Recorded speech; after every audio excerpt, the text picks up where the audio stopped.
Hello, boys, girls, and MBs. Welcome back to the Internet News and Drama stream. I'm Max, and I am going to be talking about some drama. We got a lot to cover today, as you might see from the title. There's the Ludwig and Mango situation, and as per usual, my camera's a little off, so I'm going to go like that. Straighten her out. Still looks a little crooked, but we're going to deal with it. There's the Ludwig and Mango situation I want to talk about because there's been a whole litany of different things happening with that. We're gonna cover also some annoying Twitter bullshit. I saw this tweet popping off today. There's a girl saying, just chirping. I don't care about Palestine. Talk about that a little bit.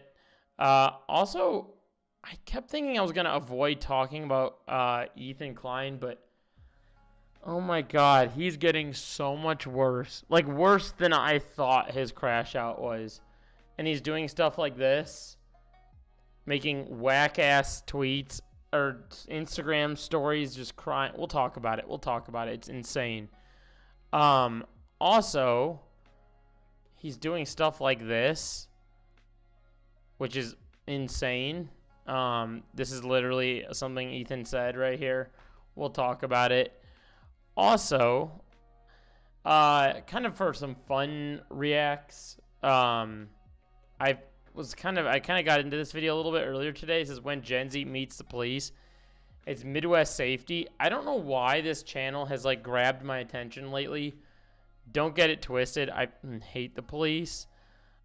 Something about this channel is like, I think it's interesting for me to watch from like a cop's perspective how like terrible they are. But I've also seen some of these, like, do you guys remember that show called Cops or whatever? It's like kind of reminding me of that a little bit. I think that's why I'm watching it. I don't know, it's a fucking weird channel, but I end up watching it, so maybe we'll watch that. Also, it is Monday. Gotta do a little bit of Mold Mondays. What is a Monday without a Mold Monday? We got Asmongold clips. Things are not looking good. This legal mindset guy made a video talking about the Denims situation. And let's just say Asmongold had a funny react to it. So we'll talk about that a little bit. And then, like I said at the top of the stream, we'll get into the Ludwig situation. I got a whole bunch of different clips up here. And then if we have time for it, we will get over to this video right here, the genius behind Ryan Trahan's outfit. I find this very interesting as I'm watching his 50 states Airbnb tour thing right now. It sounds nerdy and dumb, but I promise you it's an interesting video, so we'll talk about this. Also, I don't know if you guys have been seeing this, but the whole Bob Villain situation has escalated and got insane, so we'll talk about that a little bit. Kind of a lot to talk about tonight. I did a good job prepping. Also, if you're a community chatter here, or maybe you're new here, maybe it's the first time watching me, I will be starting a Discord soon. I might even start it at the end of this stream, or I might even start it maybe tomorrow morning, perhaps. I'm going to start a Discord very soon. And once I do that, I'll make a post on my community page. So if you are new here and you want to subscribe and stay tuned to the community page. There's I believe 10 of you that express interest in joining right now. So if you want to be an early bird, you want to be a early chatter, you want to look back one day and you go, I was first here, Now's your chance. Now's your chance before I do my collab and become a big YouTuber with Markiplier. No, I'm just kidding. Imagine. You guys are like instant subbing. No, before I do my collab with Hassan. I'm just kidding. That's also not happening. You get the point. You get the freaking point, You can be here early before things get crazy. They get crazy, okay? So, with that being said, you know what? Fuck it. Let's catch up. Let's catch up first, and then we'll get into the drama. Why not? All right. What I was gonna say here. It's nice. I like coming to like this. I'm just gonna kind of like recap shit going on in my mind. A couple things. Number one, it's nice to like come here and stream. I talk about this all the time, like in my community posts and on here. I'm very thankful for everybody that comes in here and listens, whether you watch the VOD, whether you're just chilling, you throw it on in the background while you're doing something, whatever it might be. It's awesome. I am like pretty dedicated to this. I know my schedule's a little bit wonky. I try to go on between like 9 to 9:30. I used to be hard 9 o'clock, and then I started sucking at that. So I did 9 to 9:30, and it's 9:15 Central, and we're on. So doing pretty good on time. And what I was going to say with that is I do like live streaming. It's been fun. Hopefully, I can maybe cut some more of these into clips and post them on the channel, and hopefully make more videos soon. I've been not making videos because I've been socializing a lot. I've been trying to make it a point to like touch grass. I hope a lot of you also are making it a point to touch grass. I think it's a very important human thing we should do. I spend a lot of hours in front of the computer and wasting my life away just learning about dumb drama on the internet. And it's fun, you know. I think there's like a time and place to like separate your schedule for it, for sure. Like we all enjoy it. I enjoy watching internet drama. That's why I make the content doing it. But I think it's important to like, you know, be smart about your time on the internet with it. Because I realized that like I started to replace different areas of my social life with it when I was making videos. And it got to a point where I was like, oh my God. Like I actually kind of started to feel a little bit sad. And then I started to have like things that I'm like a very, how do I put this? I'm a very, what's the word I'm looking for? Like, I like to stick to routine. I'm very much like, I find a routine and I stick in that routine, and I realize like X routine makes me as happy as I can be, so I do that routine. But I like, for a while there, had my routine kind of like stripped away from me. One of my routine was like to go to this certain skate park and skate with certain people, and then I ended up like losing a friend. Like the dude lost his life, and shortly after that happened, I also had that skate park completely pulled out. So then none of my friends went there anymore, and simultaneously a bunch of my friends like moved away that I used to go hang out with, and that was like part of my routine. And then there was also this other thing that I used to do like once a week. That also just like out of nowhere got stripped from my life. That was like a social thing where I'd meet new people, and it was something I always looked forward to. So then I started to replace those hours with like going on the internet, and then I was like, oh my God, dude, like I need to get out and like touch grass and like see what, you know, normal people are up to, and talk to even like normies and not just, you know, people that are like so locked into the internet like I am or whatever. And I think that has helped me lately. I think it's helped keep me grounded and keep me sane and keep me being normal. I was going to show you guys this thing that I was doing. Let's see here. I was going to show you guys this thing that I went to. Okay. So it is this right here. Chicago shows. Okay. So I went to this thing right here in Chicago very recently, where these artists like play in the middle of the river. Check this out. Super sick. I've been like, I can't shut up about it. I've been talking about it lately. And look at all these people that show up to it. It's very unique. Like I hung out up here on the bridge, and then I hung out down here for a little bit. But dude, it is the coolest thing to like go to. There's so many cool people there, and you have to like walk in this really cool path, and then you go underneath, and I don't know. It's really special. I don't know anything else that's like this. I fear that it could get taken away, and I'm very sad about that. I hope it does not get taken away because this feels very special, and it happens like every other Sunday in Chicago. So I'm trying to be hopeful that it will stick around because it's very unique. It's been around for like a couple of years now, but the reason I fear Chicago Swim Club, I think it was, Friday Morning Swim Club. There used to be this thing, look how big it got, called Friday Morning Swim Club in Chicago a while back. Did my stream go live? I've gone live before where my stream hasn't gone live. And every time I go live, I have a fear that happened again. Let me check one thing real quick. Okay, I'm live. All right, cool. I just had to check that because that worried. I've accidentally gone private streaming like a dumbass. This thing became a huge thing, and look at how many people would go out there and swim every like Sunday morning or whatever. And this is just like one little section of it. Like people were freaking everywhere. I wonder if there's like old videos of it and shit, but yeah, like look at this.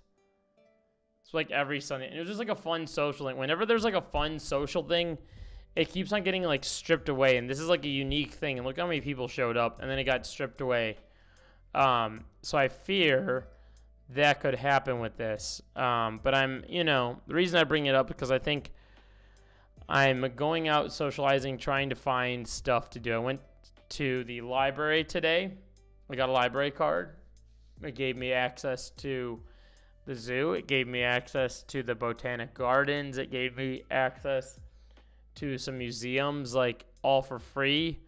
So I'm like, I might as well take advantage of that. I think it's important to get out and like do fun stuff. And I hope you guys are doing something fun for 4th of July because I am going to go see family. A bunch of families heading up to Michigan. So I'm heading up there, I think in 2 days, I think. So I suggest, all to say that I think socializing is an important part of being human. And if you're someone that doesn't, and you're maybe a little introverted, at least like maybe try to find something. The thing that I used to be a part of was called So Far Sounds. And it's an event where like, even if you are an introvert, you can just go and listen to the music and still be around people, and like no one's going to bug you because the odds are more people there are also introverted, and that's why they're there to do something where you're going to shut up and listen to music. And they have So Far Sounds in all different cities. That's not just a Chicago thing, which is why I brought it up. But I also have been finding like cool things like restaurants with like putt-putt courses and stuff like that. I also need to like skate more too. So yeah, long-winded rant about socializing, but I think socializing is an important part of being human, and I get kind of sad when I don't socialize after a while, if that makes sense. So I try to. But there's that rant. Shall we get into the drama? I guess that's not really a rant. Kind of just like parasocial hour. Maybe we'll talk more parasocial shit later on. But this whole time, this is actually AI talking to you. I'm not a real human. Max is not here. He's out of here. In San Francisco, we have... What's up, Chris? How you doing? We have Art Murmur, which all galleries are free in those kiosks. Items for sale. Okay, that's probably... I think that was another point I was going to make. That's really cool that a street event with galleries... Yeah, so that was the thing I forgot to say. So this thing in Chicago that I just showed you right here, it's free with a $10 suggested, because they can't like monetize off it since I think they don't own it, so they suggest it. That way it's not like it can get shut down for that reason. But I was talking to someone today, and we were talking about how it's very hard to, and I've had this conversation with like multiple friends, it's very hard nowadays to leave your house and like find somewhere to go where you're not gonna spend money. Like every time I leave, I'm like, I'm gonna spend a lot of money. Like if I eat out, I'm gonna spend a chunk of money. If I go to the grocery store, I'm spending money. If I go get coffee, I'm spending money. Like, whatever you do, you're, like, gonna spend money. And I think it's important to, like, try to find something that doesn't necessarily involve spending money, especially if you don't come from a position of even having a lot of money, or maybe you're, like, very conscientious with your money, or whatever it is that you need to save money in order to pay your rent, or whatever situation it may be. We're, like, slowly in America losing chances to have places to go that you don't spend money. And one of those places is the library, and the library does give you access to things that aren't just sitting in a library. But hey, you know, nothing's wrong with sitting in a library. Some people enjoy chilling out in a library, and that's cool too, you know? Whatever floats your freaking boat, but that's cool. I think galleries are awesome. I was hanging out with someone last night who told me they enjoy just going to galleries and, like, investigating every little thing at a gallery, and to them that's really fun. So I was like, that's fucking awesome. Yeah. I think like human to human interaction is important, and we all should do it. Even if you're, like, a married person, or you're whatever it is, even if you have to go out by yourself because maybe your partner doesn't want to go out, or whatever it is, you should still get out there no matter what. I think we have to do that as humans to stay level-headed. Because I know people that, you know, their partner doesn't necessarily like going places, but they do. That's why I say that. Anyhow, enough of that stinky shit, right? No one cares. I'm just kidding. You guys care. All right. Did you guys see this tweet today popping off? This is like a very normie style tweet here. I don't even know who this person is, but they have the damn check mark. I also found out that if you have the check mark, you can get paid per tweets. Did anyone know that? I feel like a dumbass for just finding this out. I got the check mark on Instagram, but I don't get paid now. Nothing happens. I just get little advanced security measures, and then I get to give people stars, I guess. Fucking stupid. And it said boost my SEO, which my SEO is needing a little bit of a boost, so fuck it. Okay. Drama. Okay. This girl, Sophie Kokoran, said, I actually don't care about Palestine. Great start to this tweet. Excellent start, dude. This is, did Asmongold put this tweet out there for her? What happened? What's going on? Like, I want to go to a uni. I want to go to a concert, football game, festival, without being lectured about Palestine. I don't care. I think she knew what she was doing when she tweeted this. Not to be one of those guys, but I sniff it. I feel like she knew what she was doing when she did this. She knew it would start up drama on Twitter. People will do anything for attention now. And she down here is like, oh, the Palestine mob is getting mad. Also, hello? What's going on here? The Palestine mob? Why? What's happening? What is this timeline? Why are people getting called Palestine mob?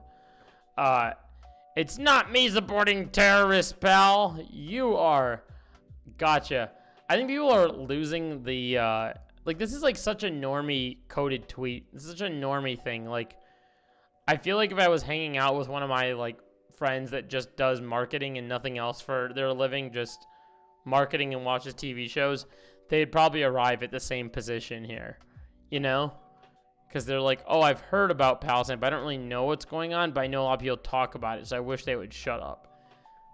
I sense that's how people arrive there, but because this is on Twitter, I'm assuming she's doing this for the engagement. The Palestine mob is getting mad. It's not me supporting. Also, calling people who are pro-Palestinian terrorists is insane. That just proves how uneducated you are on the matter. And also, this is by definition not what a terrorist is. I simply don't care about your virtue signaling. The Palestinians probably hate half you and what you stand for. I stand for the democratic free country, not terrorists. Jesus Christ. Imagining you support a country that would actually... That would be like a chicken voting... What? What does this take? Hello? We will forgive you, but tell us how much they paid you for this tweet. It'd be a waste of time for 1 penny, but I'm afraid it's less than that. It's less than a penny. Dude. Dude. That's a shame. A lot of innocent people are being massacred. So I suspect the reason that she brings this up is precisely because of this. Because this has been like a... She probably saw some tweets that were involving this whole chant right here.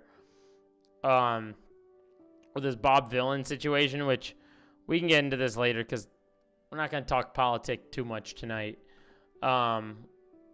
Even though what's happening in Israel-Palestine is very important to talk about, I find it funny that this Sophie Kokoran girl is out here being like, I don't care about it. Yeah, I think if you realize what was happening with your tax dollars and you realize that we are quite literally handing bombs to Israel to brutally slaughter innocent Palestinian families, I think you might suddenly realize what your tax dollars are doing and give a shit. But because you don't realize that, you're going to arrive at this take.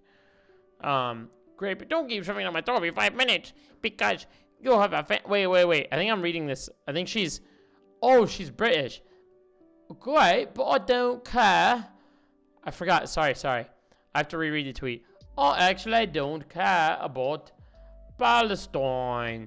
Look, I want to go to uni, a concert, a football game, or the festival. But without being lectured about Palestine. Okay, my accent got way worse there.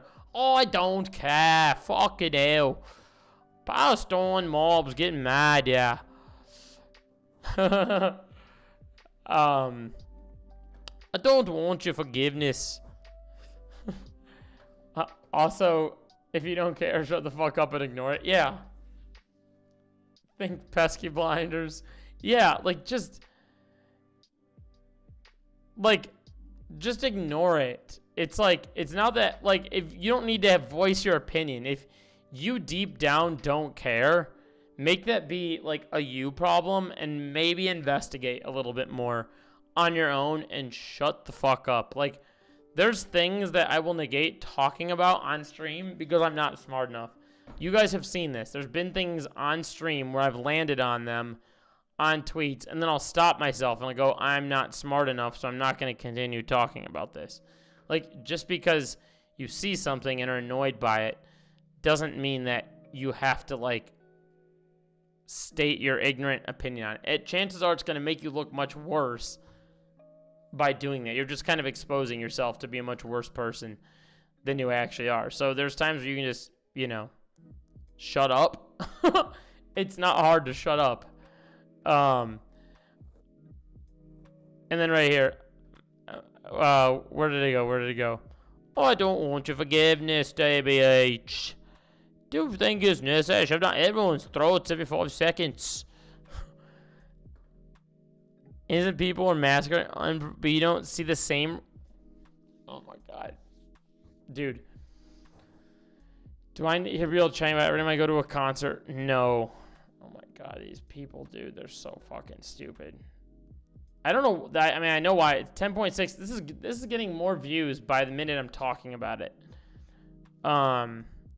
It's fucking insane. This is fucking insane. And I bet you there's people that agree. You are killing Gaza as much as the idea of silence is. Yeah, dude. This is fucking insane. Anyway, let's move on. Okay.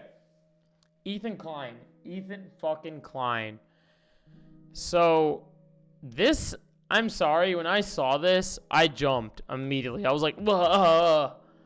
This gave me an immediate, for lack of better words, an ick. Seeing this.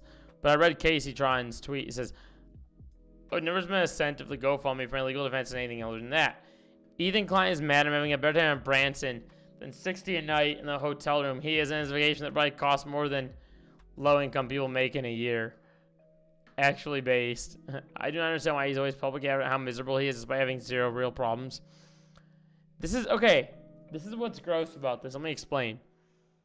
Ethan Klein is being very gross right now with this whole lawsuit thing. And the reason why I haven't talked about much drama on the internet lately is because this particular Ethan Klein drama right here is kind of like eating up the timeline in a sense that, like, Ethan doesn't shut the fuck up. He has been nonstop yapping about this drama. I don't know why my nose gets so itchy on stream.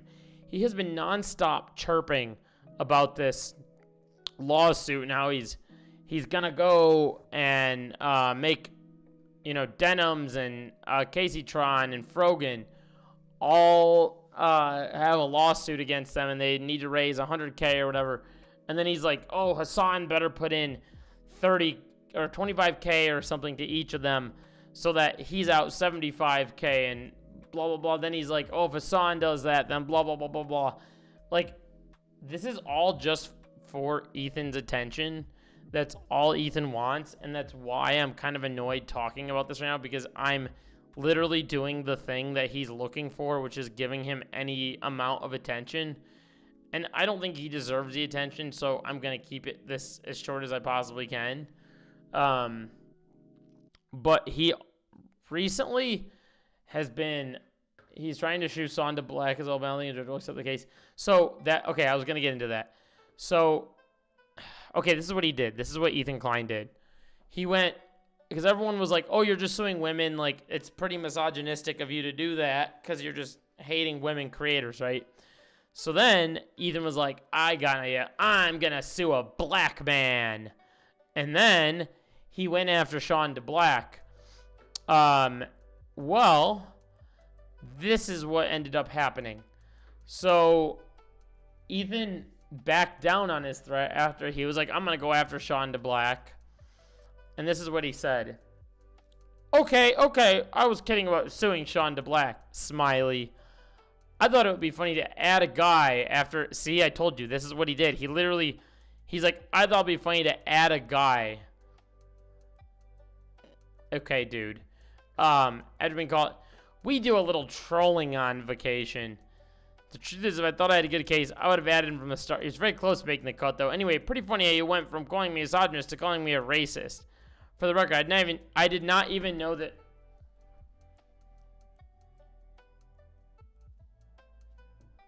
Can we have a moment of silence for that?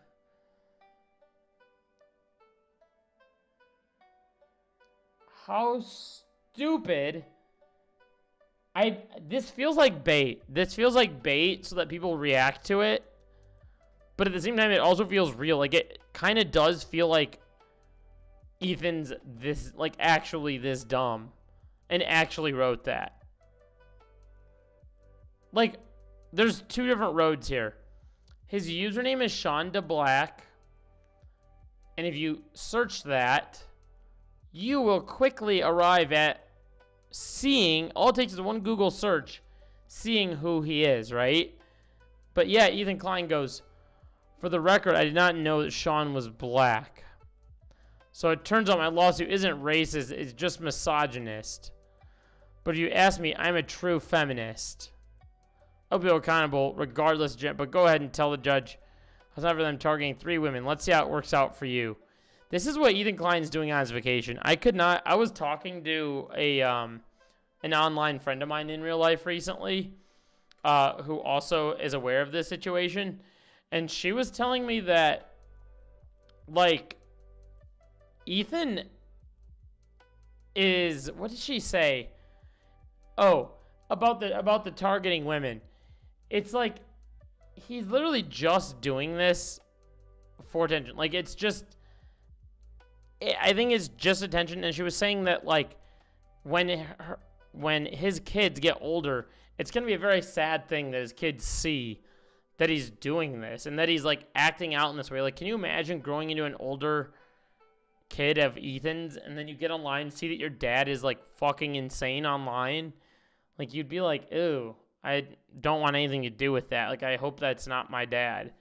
You know, like if I saw my dad doing this kind of thing on the internet, I probably would be like, not a law scholar, but I think a few are in federal copyright court for the maximum amount, so they can't lie. So they can't file an anti-slap motion, and they have to fight it because settling will be too costly. Yeah, I think that's correct. He saw who Sean was doing the iDubbbz video. Oh, yeah. That I forgot about that. I knew there was a piece to this. Yes. In that video, in the very beginning, when Sean was in it, there was a clip where Ethan was reacting to it. And thank you for bringing that up, Chris. Thank you. And he saw it, and then he said he didn't know who Sean was. And then the staff in the clip was like, that's Sean DeBlack. And he was like, oh, okay. I think it was like Dan and Olivia. A bunch of people told him who it was. I also cannot imagine still being like an employee of H3. Like, I'm sorry. Blender, I'm happy to see you. I am very happy to see you. How you doing? Hope your evening, or wherever you are in the world, I hope you're doing all right. Okay. This whole thing, like, with the way he's like, I don't understand how people are still on board with H3 or like employees. Like, at this point, if I were an H3 employee and I was gonna like go broke or be an H3 employee, I would take going broke over being an H3 employee right now. Like, it's your boss posting this on the internet is embarrassing. Your boss posting this, like he's stalking their GoFundMes. He's just playing a game. It's causing harassment campaigns against these women. So by proxy of Ethan doing this, it's making other weirdos on the internet go and directly harass Casey Tron. Go and directly, like, women alone on the internet just by themselves. I'm not going to say every woman, but a good majority of women creators online that I've personally spoke to and that I've seen tweet about this, I've seen make YouTube videos about this, get harassments. There's people that I know with like 5,000 subscribers that get messages telling them to themselves, okay? So it just simply off the basis of like being a woman and having an opinion. So that's the kind of like behavior that comes with it. I already saw a video of Casey Tron like breaking down, crying over this whole thing. And I saw people making videos being like, Casey Tron is crying. And it's like, these people don't. His threat to Taylor Lorenz is also hilarious.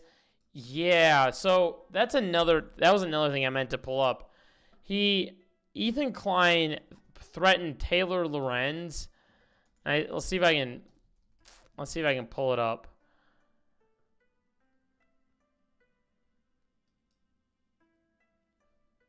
Yeah, look at this. Look. This is his DMs to Taylor Lorenz. Provide me a written apology if you would like to avoid litigation. He's DMing her. Go ahead and ask an attorney about your exposure on saying sexually harass you. You're a fucking Jesus Christ, you need to get your shit together. Hi, here's a video of you sexually harassing a teenager. Please let me know. This video is 10 years old. Also, there's like, dude, look at this. I genuinely don't get it. I have no problem with you yelling at everybody. This is your prerogative. By making comments about mine and other women's sex lives, will you stop doing that? Snark brain is a disease. I agree, so I participating in it. Why can't you critique women you disagree with without making sexual misogynistic comments? Good luck with that. Good luck with you getting to stop harassing me and other women by making sexual convincing literally anyone outside of your snark bubble that I'm sexually harassing anyone. I don't participate in snark subreddits, Ethan. You do. Ethan is like in subreddits. I don't participate in snark. You do. Posting gross sexual commentary about myself and other women's sex lives is harassment, and it is sexual. You've made weird comments on my sex life, and he's a sex life and other girls. Will you? Yeah, that's another thing. His endless.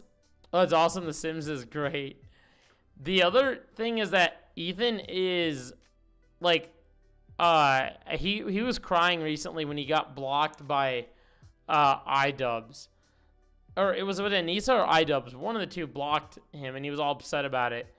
But he's literally, Ethan is just playing the game to, like, hate, and it's causing harassment campaigns. Endless harassment. So not only are these women facing harassment campaigns from Ethan Klein, but they're facing harassment campaigns from other onlookers of people that are like, oh, these people suck, blah, blah, blah, blah, blah. And one of the funnier things about it is, like, these are all, like, either Destiny orbiters that are on board this, or people that are just not young and not old enough to actually understand anything. So they're just following their Lord and Savior, Ethan Klein, and, you know, taking after what he does. So you're going to threaten to bankrupt me legally for asking you to stop harassing me. NYT won stop sexually harassing me. NYT won that baseless defamation lawsuit, which was funded by extreme right-wing donors and a part of a smear campaign. By the way, it's not real. I just want you to make it clear. Blah, blah, blah, blah. I'm asking you to please stop making sexualized comments about me on your IG. They're leading to a tidal wave of harassment and abuse from your fans, putting me in physical danger. What the fuck did I just say? What the fuck did I just say? I literally said that like 2 minutes ago about what happens from this. Like, dude. Response is assuming for asking me to stop making comments about your sex life. Dude, Ethan Klein is losing his mind. Like, I'm not currently committing essay, the smartest legal mind that ever existed. Yeah, imagine committing essay and then being like, nah, I'm not doing it right now. So, doesn't count. Doesn't count. You know? Crazy behavior. Instead of spending Memorial Weekend with his family, Ethan Klein sets aside and Taylor Lorenz. Taylor Lorenz, I am so glad that you brought this up. You know, I know you have a problem telling the truth. You were fired in disgrace from your previous job at the Washington Post for lying. Very embarrassing, by the way. I'm not surprised you haven't been able to find a job since then. And frankly, I don't think you have much hope, especially after this. But let's see. The reason that we ever got in touch is because Taylor Lorenz 3.0, she has a snark meme page that posted such an obscenely mean, psychotic message about me. We had to actually check with people that knew her firsthand to see if it was actually her that left the message. Let me read it to you. This was on a post. Ethan Klein cannot enjoy a vacation. He cannot put his phone away and enjoy a vacation. He's literally on vacation. He doesn't care. It's like trying to argue with Elon Musk or J.K. Rowling. I know. And the other thing is, too, he just needs to simply log off. Get off his phone, go do life, and come back to the podcast and be normal. Like, if you go back, I actually, believe it or not, like a couple days ago, I went back to old episodes of H3 podcast. Let's see. I went to old episodes, so let's see, where are they? Like, literally, even if you go back to, like, the Trisha era, or you go back, like, just a little bit after that, like, the podcast used to be, like, normal. Like, they did fun goofs and gaffs, just silly shit, and it had its days and had its times of, like,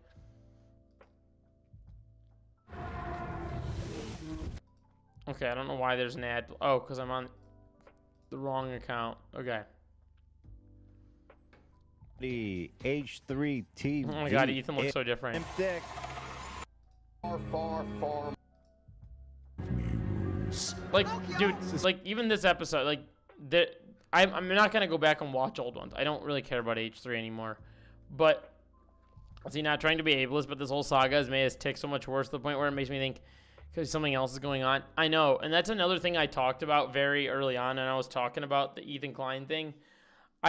Was it Chris? Chris, I think you had said something about that, like how it was, or someone, maybe it wasn't even you, I thought it was you, said something about, like, a certain, like, medication can make you react kind of funny, and there's, like, side effects that can come with it, and blah, blah, blah. I know it could be anxiety or side effect from stimulants. Yes, that was what you said before. Yes, yeah, there it is. And his tics have got worse. He's become much more like of an insane person. He's turned into the person that he would have hated like 3 years ago. And I don't know why he can't like shut up. Like, I don't know how no one is saying anything that's like getting him to like shut the fuck up. Misogynist Ethan Klein continues his harassment of Taylor Lorenz, where he's defending the censorship of anti-genocide artists.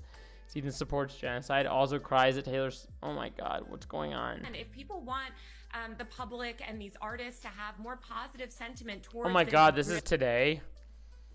Taylor Lorenz is a total hack. Her trademark act, obtuse when people accurately describe her views, and her outright lie, straw man position to make it seem indefensible. Oh my God, dude. Oh my Here's God. the other thing with Hassan. He's unreasonably good looking and like cool and dresses cool. Tell me about But it. do you know what I mean? Like Hassan would be an influencer no matter what he was saying, because he is There's truly very something. attractive and very cool and genuinely a good person too. I will say, like, Ethan tends to get mad when people talk about how good Hassan looks or whatever. It like really upsets him like a lot. Like he'll always share clips of it, and I feel like he's low-key jealous actually. Ethan Klein, I'm a journalist.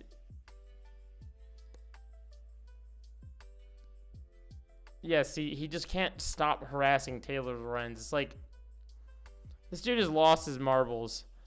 And I'm telling you that this tweet just grossed me the fuck out. She's on a road trip right now instead of finding a lawyer. How much of the 41K do you think she's already spent on weed? Like, these people are not spending this money on this situation. And also, speaking of the situation, so there's this lawyer guy right here, Legal Mindset, who made this video called "Things Are Not Looking Good." Things are not looking good for Denims. Not looking good for Denims. Okay, I thought I had this video primed and ready to go, but it's right here. What? Where'd the video go? What's it called? Oh, Legal Mindset. Let's see. Okay, here it is. It looks bad for them. Lawyer reviews lawsuit. This video's popping off on the timeline right now. We're not going to watch it. It's an hour and 17, but this video feels... Yes, Anna, why are we being sued when there's a literal... this video feels like pro Ethan Klein, I think. At least that's what the sentiment has been. His wife and epigenetic trauma family in general sincerely affect like the 40+ Jewish community, TBF. Some American Jewish people even think of Israel as the one safe place they can be. Yeah. Well, AIFC and APEC have been hard at work. Yeah, this whole thing is just a goddamn disaster. And, like, there's things like that. Like, I don't know much about the AIFC and APEC. I just know I've heard that sentiment carried around. Oh,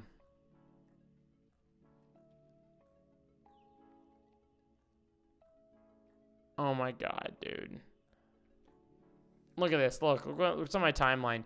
Ethan's talking shit about Taylor instead of talking about this important article. At this point, y'all are going to have to come to the conclusion that Ethan Klein's a genocide denier. Not only that, actively supports Israel. Why does he hate being called Zionist? This person shared this thing. Israel admits soldiers shot dead Palestinian at a distribution site. What's that? Oh, this thing. Why did that do that? What's going on with my computer?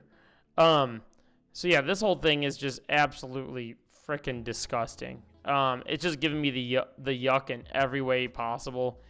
I'm tired of Ethan Klein. He's a fucking weirdo. He's just stirring up the drama pot. It's something new with him every day. When people are going through some like manic shit, this is how they react. What we're doing is watching a very manic person react online. That's it. We're just watching like a mental breakdown. This is not new. Like watching a mental breakdown online is nothing new. We're just watching how Ethan Klein's mental breakdown goes. We've seen this with other creators, right? Other people do it in different ways. Like, for instance, once again, asking myself why people are like this. I know. I've had my own mental breakdowns online. Like when I lost my Instagram, right? But I didn't go harassing people because I lost my Instagram. Instead, I made a video where I was like, I'm really sad. I lost my Instagram. And I'm going to be pissed off. Like, blah, blah, blah, blah. Like, people have mental breakdowns online in different ways, right? It's just about how you go about it. And you should never, like, drag other people in the process of having your mental breakdown. You should just keep your mental breakdown to yourself and not drag others into it, you know? I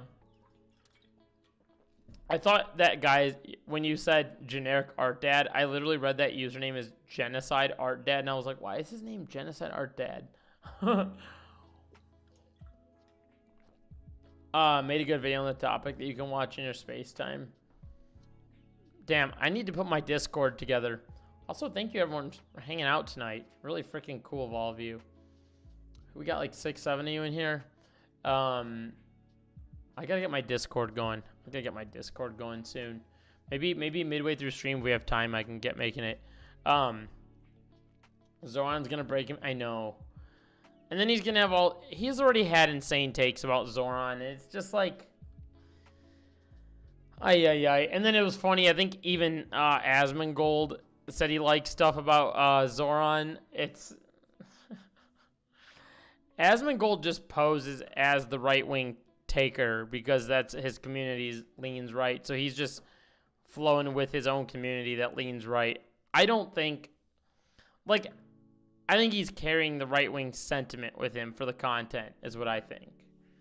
Because I knew he used to like Hassan, but I think he likes going against the grain. He might just be full tilt right-wing too, and I'm not smart enough to see that. It comes out as that, but I think he's like carrying the right. I'm not saying like I agree with his ideologies in any way. I think Asmongold's fucking insane. But look at this. Look, things are not looking good. All right, let's see this. We have to watch this because it's on topic still. This legal mindset. Yeah, this is it. And you're manic and you're an insane person, you can be a vexatious litigant. Let's stop there. So pseudo-intellectuals like Hassan like to use big words that they don't understand. The word vexatious litigant does not just mean someone who files a lot of lawsuits. It feels like Ethan Klein hired this guy to make this video. A vexatious litigant is someone who files lawsuits. I wonder what will Asmongold say this? Yup, that's based. Yeah. You have to tell me, Hassan Piker, what will he say? Legally they will. Come on. Your orbiters. Well, you can't. Like, legal mindset is looking at this from the perspective of a legal, logical, good faith perspective. Okay, dude. From a legal, logical, and good faith. And what are you basing this off of, Asmongold? Hassan is not trying to do that. Hassan isn't stupid. He knows it's wrong. And so the only thing that you have left to do is to try to make these emotional appeals, say that Ethan is crazy and stuff like that. Whoa! So that's what the right wing is saying now. The right wing is saying that Ethan is not crazy.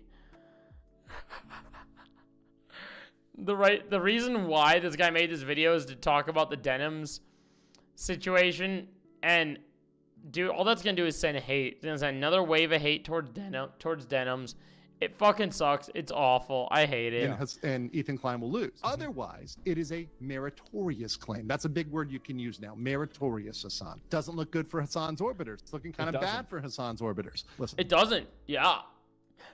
God, YouTube videos. Oh, God. I could eat up these sweet views, dude. Oh, man. Dude. Oh, man. I could just... Oh, this sweet cash, man. Just from watching a video and going, yup, yeah, nope. Yeah. The best lawyer that you guys can find, the best lawyer, listen up. The best lawyer you can find is the lawyer that's good at settlements. You need to find a lawyer that's... no. It's like, it's already like a fucking foregone conclusion that you're gonna lose. And settle with them. If you settle with them, maybe you can save your ass and save yourself some embarrassment and get some of these things dropped. Maybe if you guys come out and settle with them, that's the easiest way. Settlement is always easy. Settle with them quick. It will save you so much time, money, and public embarrassment. Because otherwise, you're going to have law tubers like myself and all of the people on the internet covering. Please don't settle. Please do not settle. That's ruin my whole year. Just to reiterate with all of you, I will be fighting this lawsuit. And you are going to get smoked. It's not going to look good. Legal YouTubers and free speech people are extra quiet. No, I think there's some legal YouTubers who have covered it, but they're like pro Ethan. Yeah. No, they're just telling you the fucking facts of the case. What are you saying? Oh, dude, I'm sorry. They're compromised, dude. They're pro Ethan. Okay. Also, the whole litigation thing around this is that Ethan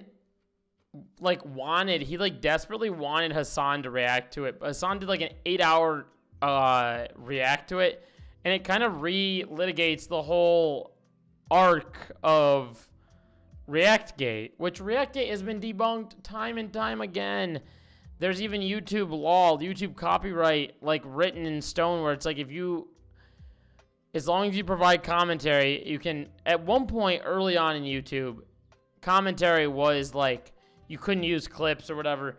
And then they looked at it because people like Danny Gonzalez and Curtis and stuff like that were like getting popular, and they started to look back at it, and they were like, okay, as long as you provide commentary, it can still be considered your own content without you stealing it or whatever. And then ReactGate was settled, but yet people were like, nah, it's not real or whatever. And so Ethan Klein is simply going for them off the basis that they reacted to his context puke and looking for moments to be like, they weren't reacting here. So, actually, it's such a frivolous lawsuit. It's the worst thing. Japan has Caucasian politics from Finland and Canada. Islamophobia is accepted forms of bigotry. Yeah, that's another big part of it. Yes. Ethan is very Islamophobic. And he's very open about it too, which is quite funny because he will, when push comes to shove and you tell him that he'll like turn around and be like, no, I actually support Palestine. What's going on? I'm not Islamophobic. Japan's Caucasian politics from Finland. It's what he uses to mask his support for Israel. Japan's Caucasian politician from Finland and Canada. It's uncontroversial. Why would it? Just because white Americans nuked Hiroshima. Same good faith should apply to Zoran when people cry 9/11. I know. And then Zoran's like crying like on live television because people are like making fun of him for simply being a brown man. And people are calling him a terrorist and sending him death threats and all this stuff. It's like we are just re-entering post 9/11 America. I mean, it never went away, but it just, in the heated moment of post 9/11, it was the Islamophobic meter cranked to the maximum in that very moment. And I feel like we're there again. We've arrived at that same position. Glenn Beck had a crazy intro in his pod in reference to Zoran winning the primary. May not, or they're trying to get too political. Damn. Yeah, we could swing back to that later. I kind of have like a little. I do like, as you can probably tell, I do enjoy politics and I do enjoy talking about it. I don't want to like ever like veer away from it, but I have like a maybe we can like get back to that in a bit. Cause I have like let's see, 2 more things kind of to get to, maybe 3, and then we can get to that.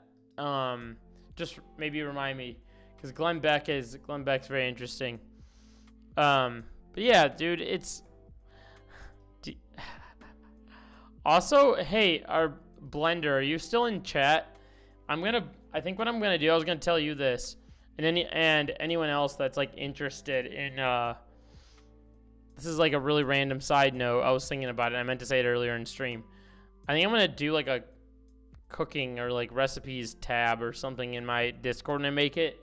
And if anyone wants to like share like foods or whatever things they want to eat or things they like eating or things they like making, baking, etc., I'm going to make that be like a tab in there because you've recommended some good stuff that I've made and it's very good.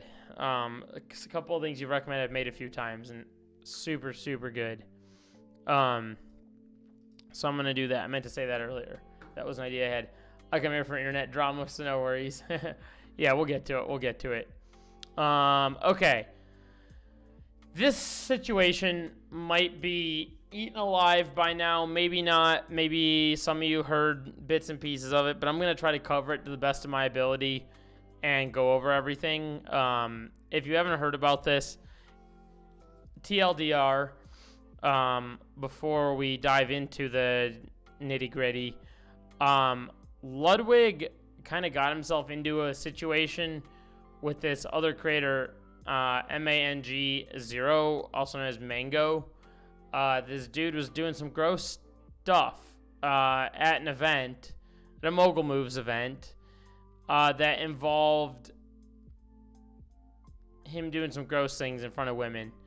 And we're going to get into that. I'm going to show you some of the clips. I won't show them right now, but just as a heads up, I will give you a warning before you get to the clips.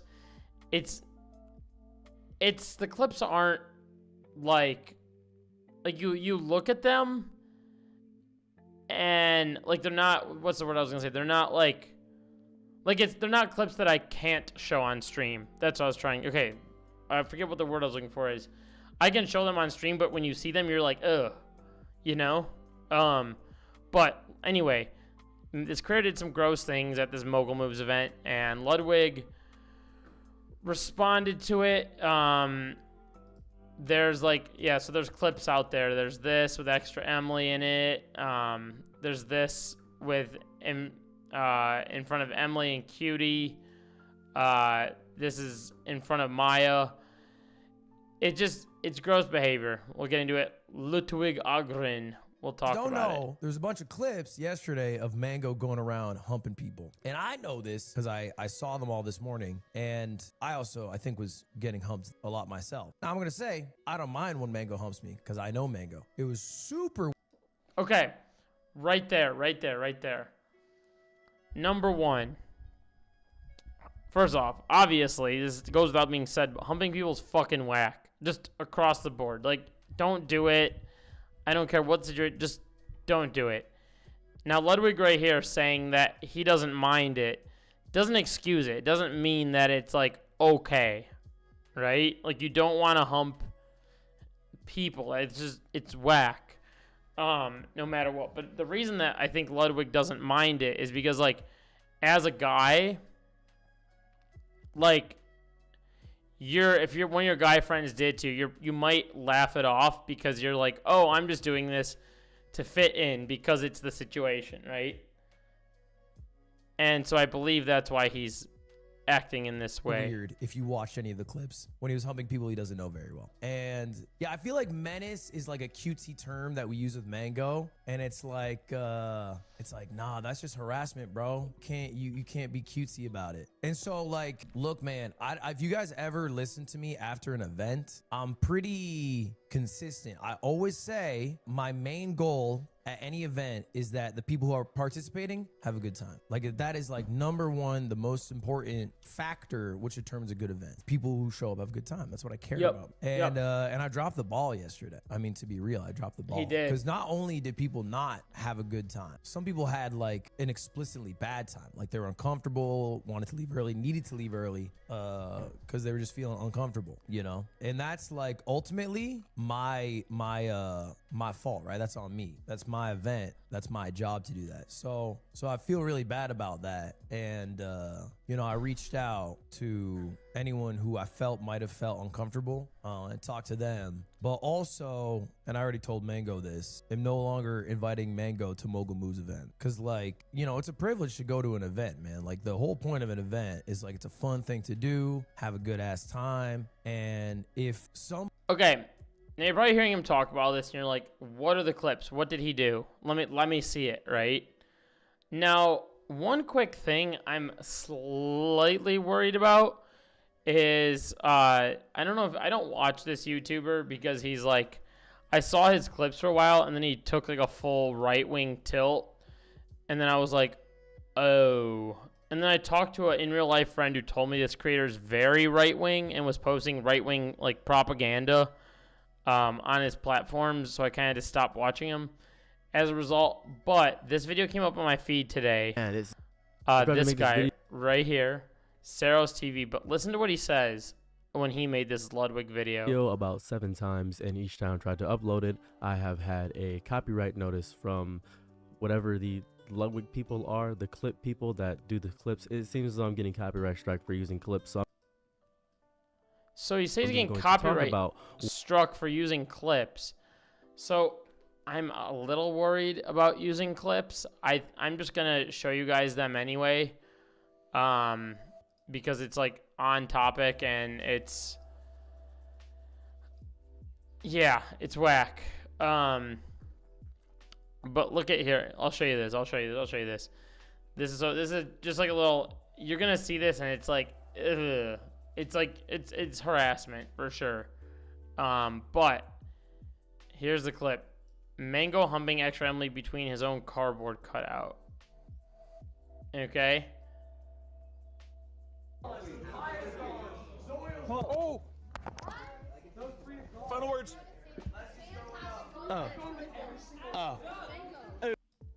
Ew. It's so gross. I don't even want to like continue that. I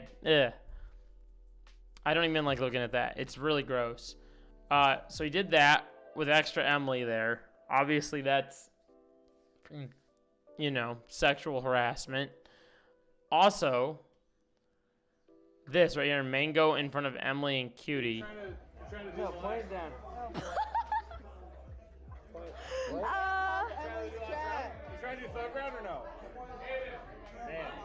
Ugh. And then he also did this right in front of Maya. End the stream. End it. End the stream, Mango says. End the stream. Which, this guy is drunk. Very obviously drunk, but that does not excuse him of that behavior. I think people can control their alcohol, and he's clearly not doing a good job of controlling his alcohol. I also think that some of this could have been stopped by Ludwig, which is why a lot of the smoke is coming back to Ludwig on top of him also the one hosting the event. I think he could have done a better job of controlling this, certainly. And it's a part of the reason why he's getting a lot of the smoke that he's getting. But he's also getting, because these women got sexually harassed at this event. And I personally don't think he like walked in thinking that was going to happen. But I think that when you're hosting it, you got to be cognizant of the people that you invite and what they're doing and how much, if they can control their alcohol or not. And if you see someone doing something that's a little bit overboard, even when you catch it in the first moment and you think to yourself, this could get worse, or like, this is not the best, you should probably say something immediately. Somebody appearing jeopardizes somebody else having a good time. That just can't be a thing. Now, I see a lot of dialogue on like broader implications. I'm only worried about my team, my events, you know what I'm saying? Like, I don't speak for the Melee community. I'm not like championing any other action. I'm just taking the action I can take, you know what I'm saying? And the action I can take is the events I control. So for my events, that's the game plan. I talked to Mango, and for what it's worth, he was very accountable. He was like, I get it, whatever you got to do, I deserve it, really. But I think the thing is too, like, okay, I don't drink. I've never had alcohol a day in my life. I've never had a sip of it. But I know enough to know that, like, people have their own limits with drinking, right? Like, if you have, like, 2 drinks and you're feeling a little bit, like, buzzed up or whatever, it's probably your sign to, like, cut it back a little bit and not keep going and, like, overdo it. Or, like, if just 3 drinks. What's up, Justin? How you doing? Happy to see you here. I was around a bunch of drunks tonight, so I relate to the belligerent behavior, but we didn't film it and think it would look good. Yeah, so that was another thing. There was like a bunch of people streaming this event, which is why a lot of it got caught on camera on a bunch of different occasions. And even off camera, on or off camera is not a good thing to do in general. And I think if you need to learn how to control your alcohol. I mean, these are grown adults. These aren't 16-year-olds. Like, it's a grown adult. You should know how to control your alcohol. You know what I mean? So there's like no excuses for that. So he gets it, which is good, because it's definitely not a fun conversation to have, especially hungover as shit, thrown up. But it's also important to do it, and important to do it quickly today, because like I don't want this to impact Master Baker. Like I don't want to be at Master Baker and it be awkward or weird. Now luckily I talked to everyone. Everyone seems good. It was more like, hey, it was weird. It was uncomfortable. I didn't want to be there, so still doing that. Still probably gonna go to Adaps after and watch the NBA finals. But that was a big T. What happened? There's a bunch of clips, but the short of it is Mango was just harassing a bunch of people at the event. And it wasn't like, I mean, you could see the clips. It wasn't like with people he is familiar enough, like with a rapport to do that. You know what I'm saying? It is a tough one. There's a reason I'm not watching. It's not. I feel like even with the rapport, you probably shouldn't do that either, though. Like, he was talking about, like, not a good enough rapport, and I don't mean to, like, police Ludwig here. I'm not a big fan of, like, policing each little thing, but I do think that even, like, let's say I had a good rapport with a close friend of mine. Like, I still wouldn't do that to my closest buddy from college or something. I just think it's weird. I just think it's very strange. The only reason that guy would, like, again, go through this and not say anything is to fit in. That's it. It's not a fun watch. I've seen them. It's a ooh. So you guys can, it's out there. See, it's easy to even find. Ludwig it's said a hard that. watch for sure. And then I guess, some people I see are like, oh, well, why'd you even invite him in the first place? This is our third Berio card event. Like we've done this twice before with Mango both times, and it wasn't a problem. So that was my expectation going into this. And I only think I was actually there for like one interaction with Emily where Mango was like being in my thought in the moment too touchy. So I put a stop to that, but I didn't really I was too locked in, I think, on like running the event, commentating, playing to like keep track of that. And, this is also, I saw some other complaints about Berio in the production quality. We're a way smaller team now, yo. We are a way smaller team now. This is not off-brand events productions. Damn. We're that broke wig. He's a brokey now. It is lock and key. Like we have a dozen total people staff. So the advantage is last year Berio cost $75,000, and we had 30 people running it. This year, I hate that he keeps saying Berio. Do you know why? He keeps saying Berio, and it's reminding me of this. I think you guys might know what I'm about to say. It's my new favorite food. Can I show you guys? He says Berio, and I think of Birria. I know. It's the most goated food. It's funny because it's actually like goat meat. Oh, dude, Birria is so fucking good. I just want to be able to talk about it and describe his sexual assault. Well, I think the behavior should be calling it assault is disingenuous and diminishes actual essay. Yeah, exactly. Yeah, and that was another. Did I not? I might have missed him saying that. Did he already say that? Because I thought I was going to get to that. I thought maybe I just like skimmed over it, but I called it out as sexual assault early on and I saw it. But I know Ludwig in this video, it was a point I was going to make. He called this assault. And it was like, that's sexual assault because he's literally doing a sexual act just with a cardboard, but like right to their face. That is pretty much by definition sexual assault. If not, it is. So why avoid calling it sexual assault? You said you think of Cheerios when he says Berio. Berio. Yeah, Justin, so I'm glad my big 180s will be forgotten so the brain cells. Friends killed, no recording, no evidence. I wouldn't call it assault, though. I think it's a little too far. Yeah. Sexual harassment. Did I say assault? Sorry, I meant harassment. Harassment. Blah, blah, blah, blah. Not assault. Harassment. Oh my god. I meant to say harassment. I was saying assault because I'm used to saying that when I am talking about that, and I meant to say harassment. I need a button. I need Ethan Klein, sell me your button. Harassment. I need to backspace. Rowan, how are you? How are you? Good to see you in here. Yes, let me get that straight for anyone watching that's not in chat right now. I will backtrack. Just backtrack what I said. It is harassment. Sexual harassment. Okay? Let's get that straight. I follow what happened there. Yeah, isn't that, it's kind of scary. I'm like very used to calling out actual sexual assault on the internet because I see stories and listen to videos about it all the damn time. I'm like prone to talking about it, sadly enough.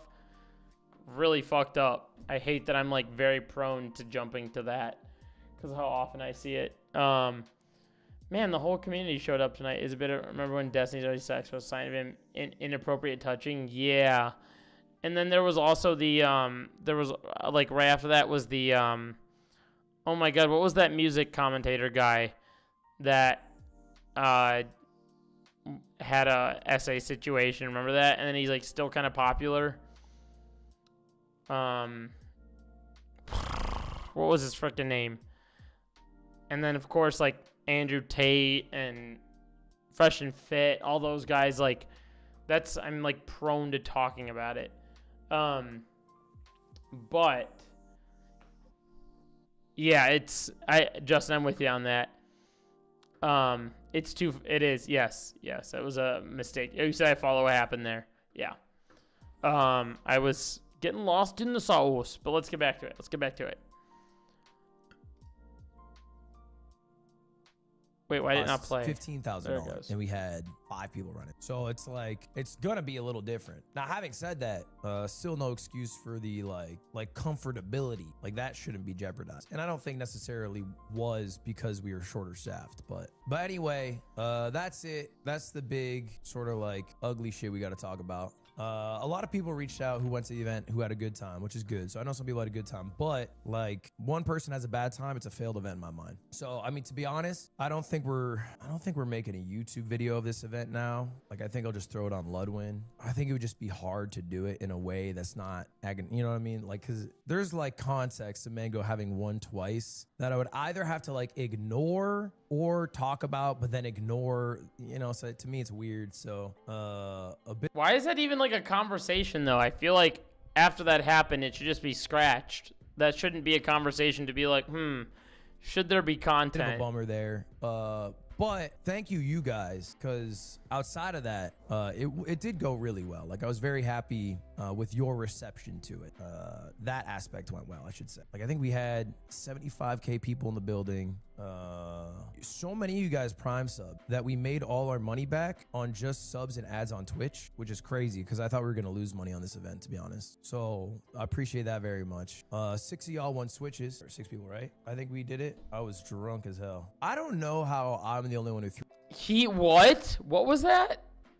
I don't know how I'm the only one who threw up and Void didn't throw up, I'll say.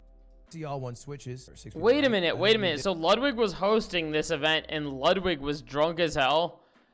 I feel like, what did he say? I was drunk as hell. I don't know how I'm the only one who threw up and Void didn't throw up. How did he get that drunk that he was throwing up? Is that not him calling out the fact that he wasn't controlling his own alcohol that maybe could have potentially have like made this thing? Am I reaching here, or am I being fair? I want to hear opinions on this, because in my own opinion, I'm thinking if he wasn't drunk, or maybe just had like a beer or two and was like had some sort of awareness that he wasn't throwing up, he could have done something about it. To be fair, the point of the event is reckless drinking. Oh. He has handlers in place. Gotcha. Okay. Throw up, I'll say. He's a machine. But yeah, Void is the GOAT. Void is undisputed GOAT. I really felt it in the finals too. He did throw up on Yingo's keyboard. He threw up on Yingo's keyboard? Is this on stream? I didn't see this. Oh, your teammate has on on. I don't give a fuck. Man. He's still right. Does he win that race? Does he win that race? He stops? Okay. Oh, you're the Sting Bee. He's the Toadette. Teammate has on. I don't. Teammate has on. Yeah, even, dude, ugh. This whole event. Dude, it's literally what I wanted to happen. I just don't. I think I feel like this had a chance where it was like of something like this bound to happen, because it's crazy to me that still that a grown adult can't control their alcohol. I'm talking about Mango This here. happened like one beer too late. The whole event, I'm praying that he's gonna throw up. I think there'd be a conversation about should Twitch broadcast binge drinking by 10 to land more on the side, let people do what they want. I know. And he does it one beer too late. What's funny is he still would have won, probably. I think he was still far enough up. Yeah, Yim Yam does get the short end of the stick there. That's Yingo's keyboard. That's like a $700 keyboard. My bad, Yingo. Mario Kart. Will Mango be invited again? The short and sweet, no. The short and sweet is no. The clips are insane. Mango's not invited back to future Mogul Moves events, and we're not making a Burial Kart video. And I don't know if we'll run back another Burial Kart event. Not even Burial fully related to Kart. this. Do you guys like Mario Kart? Are we all Mario Kart fans in chat? Did you guys all grow up playing Mario Kart? I have my N64 in my closet, and I'm so desperate to take it out and play Mario Kart. Not just because of this. Like, I've literally been seeing it sit in my closet the past 2 weeks. I'm like, God, that sounds so fucking fun.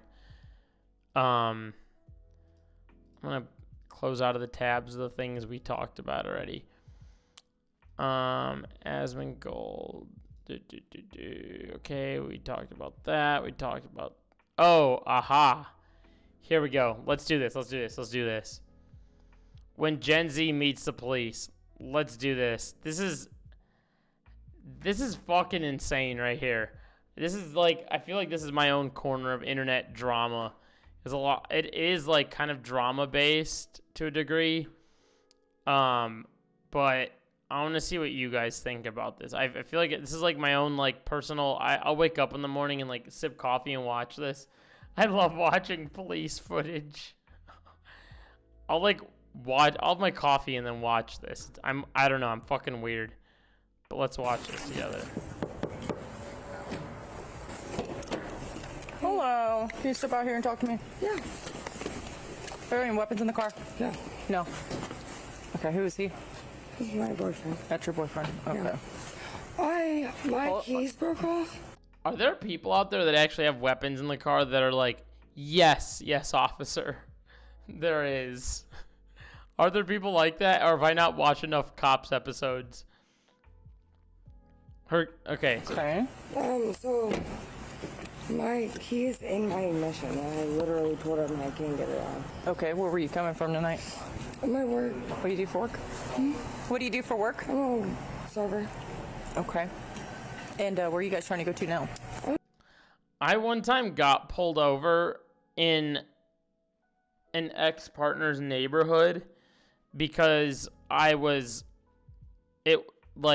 she had just moved and I was trying to find her new place in this neighborhood that had like 13 houses, and I circled her neighborhood twice and missed her house twice, and a cop saw me apparently circle around the second time and like pulled me over because he thought I was like sketchy or something. And he asked me these same questions. He literally was like, do you have weapons in your car? Where are you going? What do you do for work? Like, ask me these same questions. I don't know if, I don't get pulled over ever, except for, that time. That was, my only time actually getting pulled over. And that was what I was asked. Is that, par for the course for getting just a routine stop? My rule of thumb is that people the opposite of the narrative they push, they're more drunk than they say they're not, and less drunk than they are wasted. Yeah. I'm home. Where's home? Uber. Like 10 minutes away. Okay. But my keys broke off and I literally can't get it to do shit else. Besides this. Dude, I had the biggest fucking fear of that when I had a gas car. I had the worst fear of my keys breaking in the fucking thing. Like, in the ignition, I was like, I swear to God, my dumbass one of these days is gonna, like, bop it and break it. I thought about it so much. There were times where I would drive one of my parents' cars and think about it on the way to the store, and I'm like, don't break it, don't break it, don't break it, don't, even when you're doing this, don't break it. It was my biggest fear of, like, having a ignition thing. And then I had a car without an ignition. Only pleasant people make excuses and blame. Police always ask, try to put you in a cage, and you should not speak to them. Yeah, I feel like it's different. Like, they do. They try to put you in a cage. This only applies when people make excuses and blame alcohol. Rule number 1, shut the fuck up. Call lawyer rule. Yeah, I was, like, answering all of his questions. He's like, where do you live? Where are you coming from? What are your plans for tonight? What is your day? Like, asking, like, weird-ass questions. Like, oh, what you have parents. Like, what do your parents do? Like, weird-ass shit. And I'm like, dog, you literally told me you stopped me because I circled around twice. I was always scared that my heavy keychains would break the cars. My heavy-ass chains break the keys on your last car. Oh, I know. Are you a big key? I see. Sometimes I'm at the store, at the grocery store, and I'll see someone ahead of me, and their keychain is literally like the size of their thigh. Like, I'm like, how do you have this many keys? Like, the keys that I have: a key for my mailbox, a key for my grandma's house, a key for my parents' house, a key for my house. What does that make it? 4 keys? I have 4 keys. But I feel like people have like a gazillion keys. I'm like, what do you have keys for? What do you have keys for? Like, I want to know what every single one of these keys do. Like, my grandpa has a fat keychain like that. And I asked him, he couldn't even remember what 95% of his, he was like, and then I, like, got to a key, and I was like, is this from your old house? And he's like, yes. I'm like, really? But that would be a very, very real fear of mine. My keychain was heavy that it would snap. Keychain was mace. My car. Okay, smart of you to carry that around. Smart. Your car has a button. Yeah, most cars just have a button. I feel like they got rid of ignition in a lot of cases.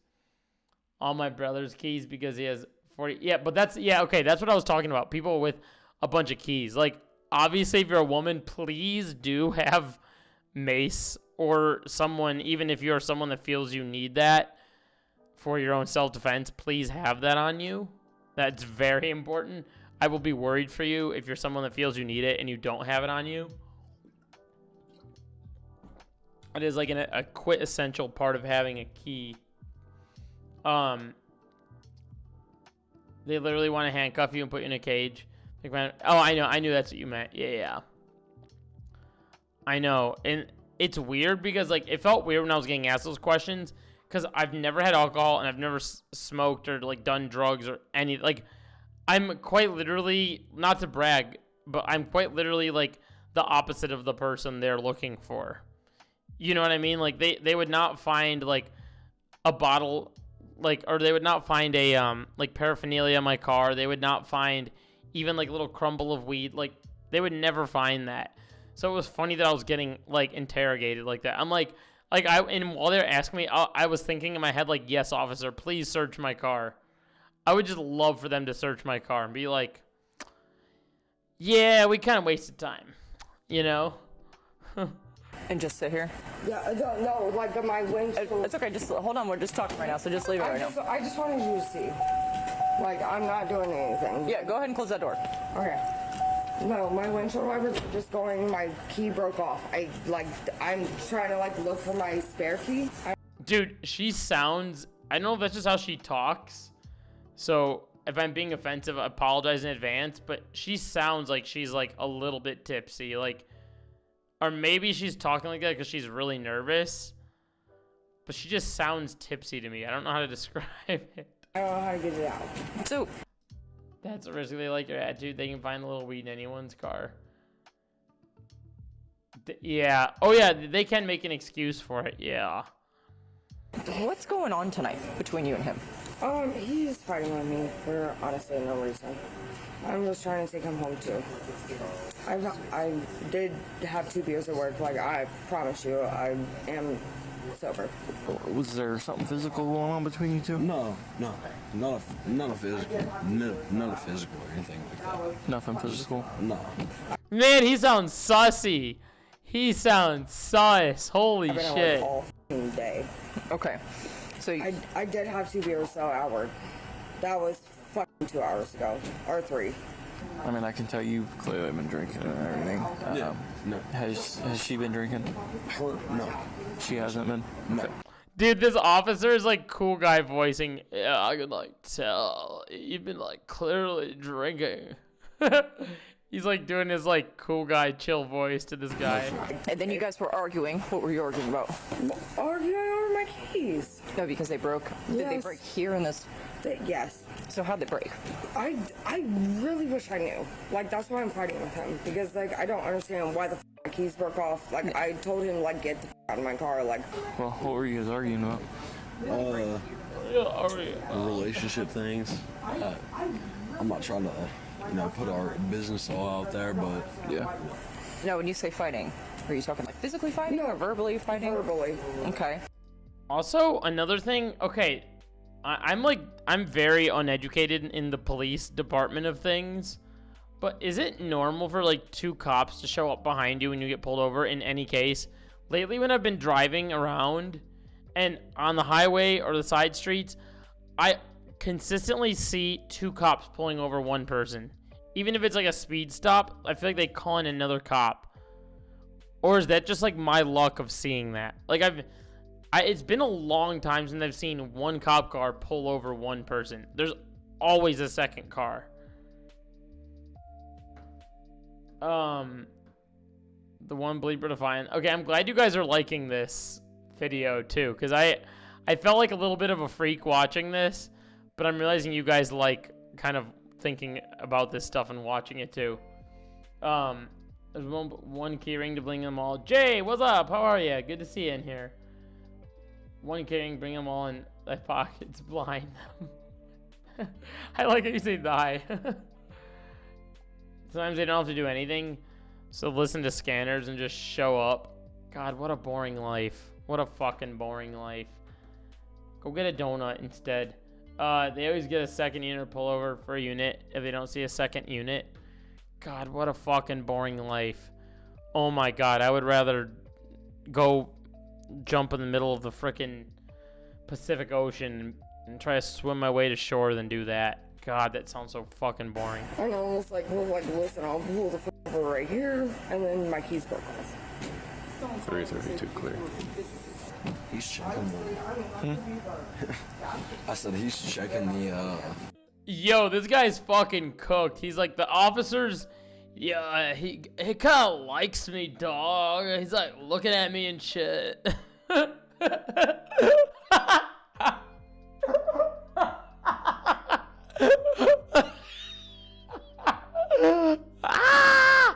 That's so fucking funny. So why did someone call in and say that you 2 were physically fighting? Honestly, I mean, that could be the gas station. Dude, I don't know what happened, but remember when I was like, she sounds tipsy? Whatever tipsiness I sense from her is like completely erased from her now. She sounds so like coherent now that we've heard from, maybe it's just like the contrast to them too, but she sounds so much more coherent now. Why is the officer kind of... We have not been in there. They could have just saw something. I'm not sure. How long have you guys been together? 8 months. Do you guys live together? No. Physical thing The would guys be are like so me, like, annoying literally sounding. looking I for my know. keys. Like, he's, I think, needing you. The guy's knocking on the window. What do you need, man? I'm sorry. Are you? I was talking girlfriend. Huh? I was Talking to my girlfriend. talking to my girlfriend. Oh, okay. Yep, just stay there in the car. Okay. How long have you had this car? Can you... Not very long. I'm gonna grab some out of my Like computer. my Dude, he like self-reported right there. Like, she's right here, so he's obviously not talking to Like her. my tags are probably still on a Honda, Okay. but it's my car. I have the everything in the ignition, like in my box, title, and everything. Okay. She's saying that they were arguing because her keys broke. Keys? Yeah, her keys in the ignition broke off. But she said that they were never physically fighting. Admitted to drinking a couple beers at work. She promises me that she's not drunk. But I don't know if you want to try to run her through some tests or what you want to do, but... And you drove here? From work. How long have you been here? Oh, like 5 minutes. Okay. Like 5 minutes. Okay. How much have you had to drink? Like 2 beers. Do you have anything mixed? No. Where was she at? You rolled up. Backseat. Yeah, when I was sitting at this light, she was moving around quite a bit in the car, but I don't think it was them trying to, like, fight or anything. I did get heated when my keys got pulled out and like all that, and I pulled over. That's probably where the like fighting call came from. Were any threats of violence made tonight? No.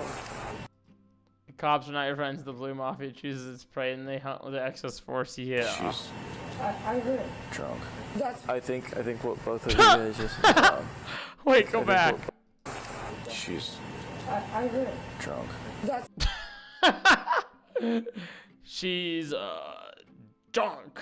I think what both of you guys just probably need to do is start calling for rides for each of you. No, that's fine. I agree. Like I had 2 beers and a shot within 8 p.m. to now.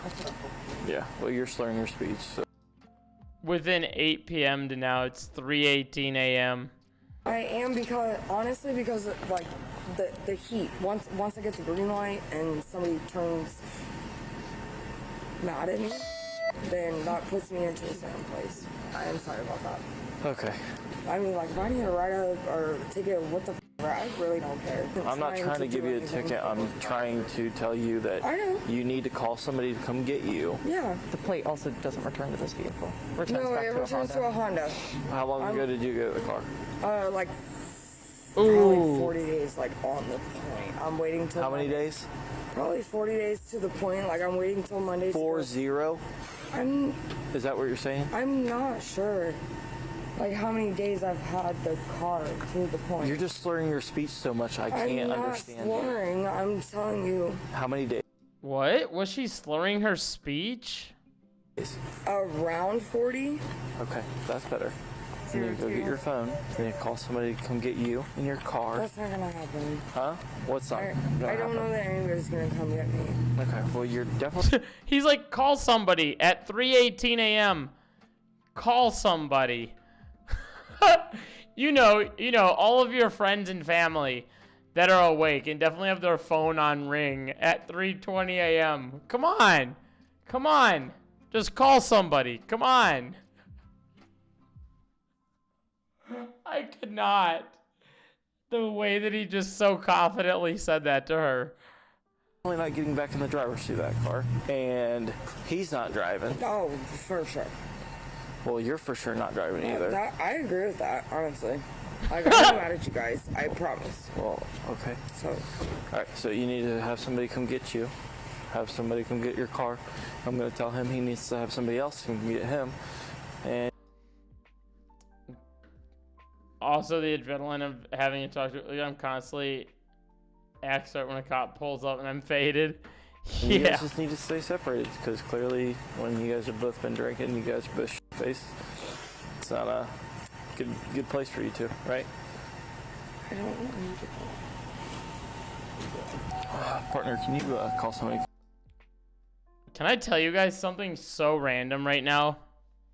This has nothing to do with anything at all, but it's like overtaking my mind right now, and I cannot get my mind off of this. It's because I'm a sensitive person why I'm saying this. Headset, Pat Rat, what's up? I talked about the Ludwig situation. Let's see what else you missed. I talked a lot about Ethan already. I talked about some dumbass Twitter shit. Now I'm on to this Midwest police video. But here's this random thing. I'm telling you guys this because I'm a highly sensitive individual. And this has nothing to do with anything with the video. This chair that I'm sitting in right here. I told you guys I got this new chair like, what, 2 weeks ago or whatever? Okay, I love it. It's the most comfortable chair ever. And this is not a complaint. It's a funny thing. I have like I'm the #1 political commentator. That's me. Biggest platform on Twitch. That's a joke. Anyway. This chair, I have a tinfoil hat theory about this chair. When I got this chair,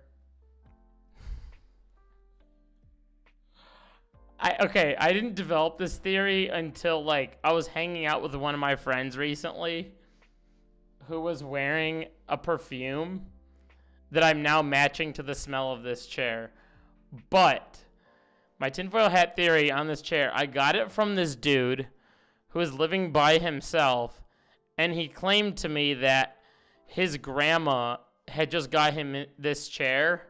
Which, mind you, if his grandma got it for him, it was like a $2,300 chair that I got for $1,000 from him. So the dude just apparently got this chair with this headrest attached to it. And then decided, like a couple days later, that he wanted to get rid of it for $1,000. Like, it's something just felt a little sus to me, but I saw it and got it immediately. It's lagging. Is anyone else having? Is it stream effing? Is it effing for anyone? Hopefully it's back. Let me know it's effing. But here's my tinfoil hat theory. I have a feeling, one of two things. I have a feeling he may have sold either someone else's chair that may have been like another partner of his chair, and you just need to get rid of it because like it smells, this chair smells like straight perfume.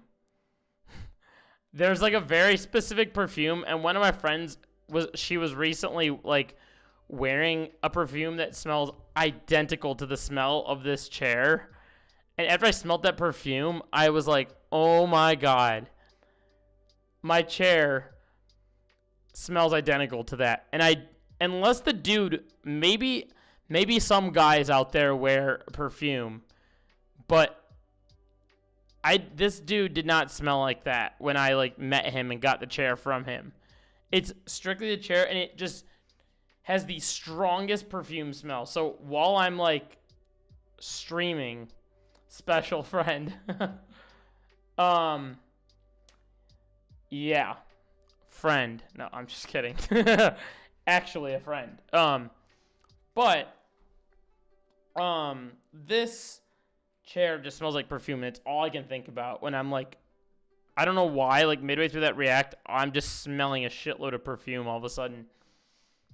My friend got 1,500 for free, like that were banned in his work. The monitors that I have right here, you guys have seen them, I think, when I showed you. My monitors, I got, like, I have 2 monitors that are each, like, $500 or maybe even more. Maybe, like, $1,000 that I got for $100 total. And they're nice monitors, and they're big, but the workplace abandoned them and was just trying to get them off their hands. I'm like, they're like, oh, there's a little teeny chip. You look really, really close. Just little mini chips in it. I'm like, I don't care. They're nice monitors. Give me them. I will take them for $100. I don't care if there's like a chunk taken out of the bottom part that you're not looking at. Give me it. $100, yes. Come get you. I'll be alright. Huh? I'll be alright. No, I'm telling you. Call somebody, come get you. For sure. Huh? I appreciate you. Call him right now. Yeah. Right now. I got you. I'm telling you, like, neither of you guys are leaving here without a ride. Dial up a buddy, dial up my... One time I found a talent, they sell for $1,000. Isn't that the best feeling ever? Mom, dad, brother, sister. I don't have somebody. That's true. So this dude was also fake dialing somebody.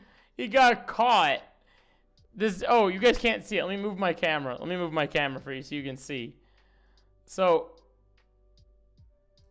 this guy was fake dialing somebody. The officer caught him fake dialing. So then he went back into his contacts after the officer was like, call mom, dad, sister, brother, somebody. He's like, that's true. My car.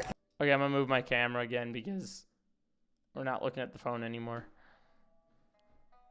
Oh, back. My key is stuck in. I'm not worried about it. You already told me that several times, right? Yeah, well, you didn't seem to listen. I don't think now's the time to be. I'm not trying to be a smart ass. Oh, you are. Oh yeah, stream's okay for everyone right now, right? It said it dropped 0.2 frames. That's weird. I wonder why. My internet's been a little finicky today. Buddy, you're not dialing anybody, and that's her right there. Yeah. Better, okay. Well, I mean, what do you want at this point? I don't have fucking anybody. I don't have fucking anybody. Well, you're. So which one would you like? Would you like me to go ahead and Dude, his over pupil. somebody that's not? Hey, yo! Look at those pupils. He's a pupil influencer. Look at these pupils. Holy fuck, brother. I want you to have my somebody mother or come dad. get you. I don't. I mean, I'll go ahead and have somebody to stay. Just for you. Yeah, I really don't like how anybody Weed. calls, so. Got You better figure out somebody, because it's better going to jail, right? Like, can I walk? No. Because then you'll get arrested. I don't have a mom. I don't have a fucking mod. Do you I have don't friends? have befrienders. Do you have friends? I heard you say friends. Befriend it. I heard you say friends, dumbass. Dumbass. No, I don't fucking have anybody. I don't fucking have family. I don't have fucking friends. What do you want from me? I want you to call exactly. somebody to come get No, I'll go ahead and get home for you, so I have friends that can go ahead and set me home asleep, so I get sleep. What are you talking about? What's about to happen is about something you don't want to see. What's that? I don't want to go to jail. Just go. Hey, yo! You don't want to see. Yo, bro's going to jail. The Walter White special. Just go. You got a VR that works fine. Also looks new for $10. Let's fucking go. What's about to happen? Oh! You distract me with your VR comment. Look at this. Look. Check it out. Wait, hold up. Let me get it. Check it out. I think I've shown you guys this before. Bam. I have VR. I've thought about doing like a VR gaming thing. I've done it once before on like another channel, but I'm like, maybe I should do VR gaming one night. Not now, but like, you know, do some fun shit. Because I know how to do it. I know how to stream it. So I've thought about it. But I have VR. Let me put it back and close my damn closet. Bam. Play I Expect You to Die. Oh, look at you. Buggy, but you want to be big? I want to be big for. What are you talking about? You want to be big? I want you to have somebody come get you. If you pop that door open, you're going to jail.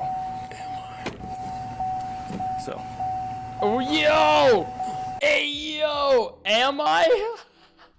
He thinks he's so cool. He thinks he's like a, I think he thinks he's like a video game character or something. For what? Now, see, see the thing when you try to process somebody for a process, you gotta have a reason, and I haven't really done anything. So it's wild that you're trying to go ahead and have a reason. Bro thinks he's the CIA. For me, when I've done nothing wrong. I'm sorry to hear that, but you need to get a hold of somebody. Who the fuck else do I call? I'm sure you know other people. No, I don't. Why don't you go ahead and step back a few about You said 10 what? feet? I said, why don't you go ahead and step back about 10 feet? You thinking anyway? Have somebody come get you. Listen to me. He thinks he's the cop. He's the Joker. Yeah! Ah! They got him. They fucking tackled him. Holy shit. Behind your back or you're gonna go to jail. I need to watch that again. Here.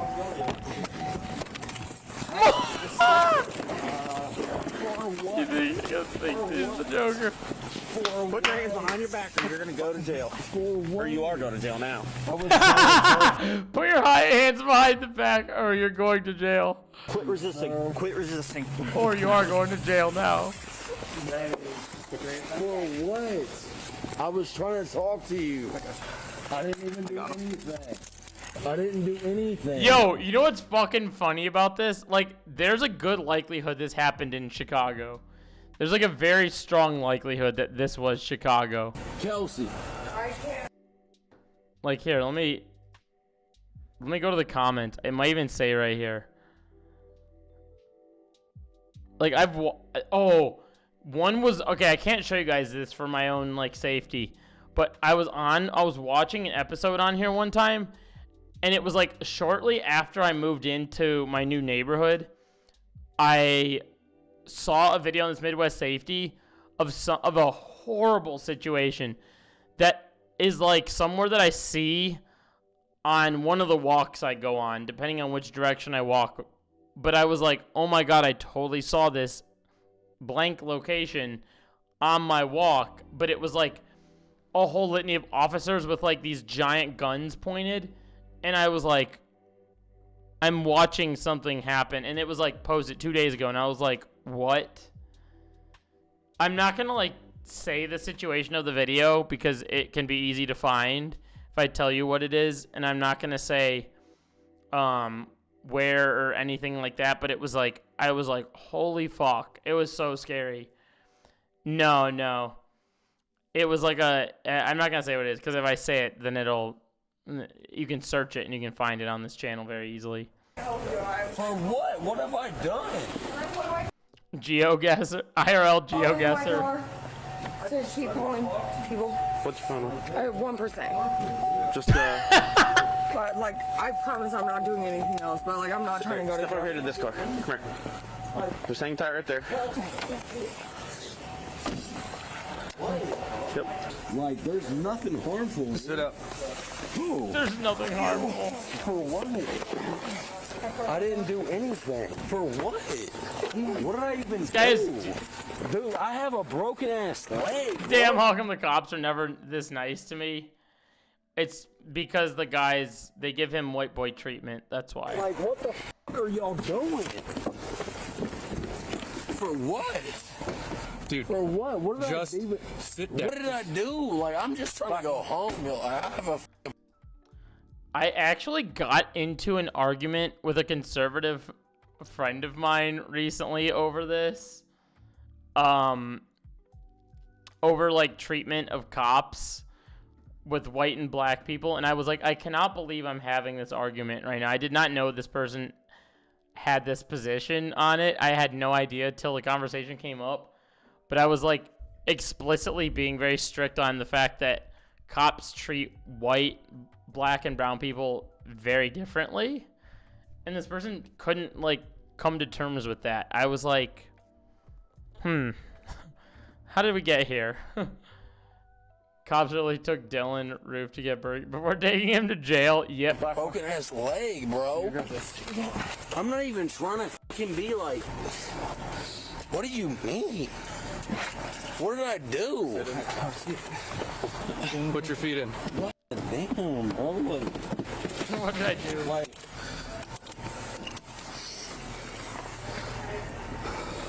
You good? Yeah. Kelsey, does he use any drugs? Not.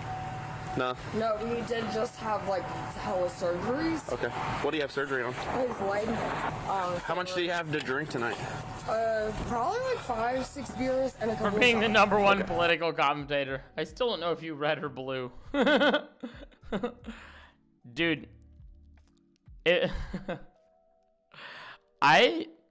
know what's funny? Like, obviously I'm not red, but I used to be very like liberal in my stances like a while back, and then I thought more on my position, and I was like, liberals, like being a hardcore liberal isn't exactly the best position either. And now I look at it, I'm like, God, our world is so fucked up.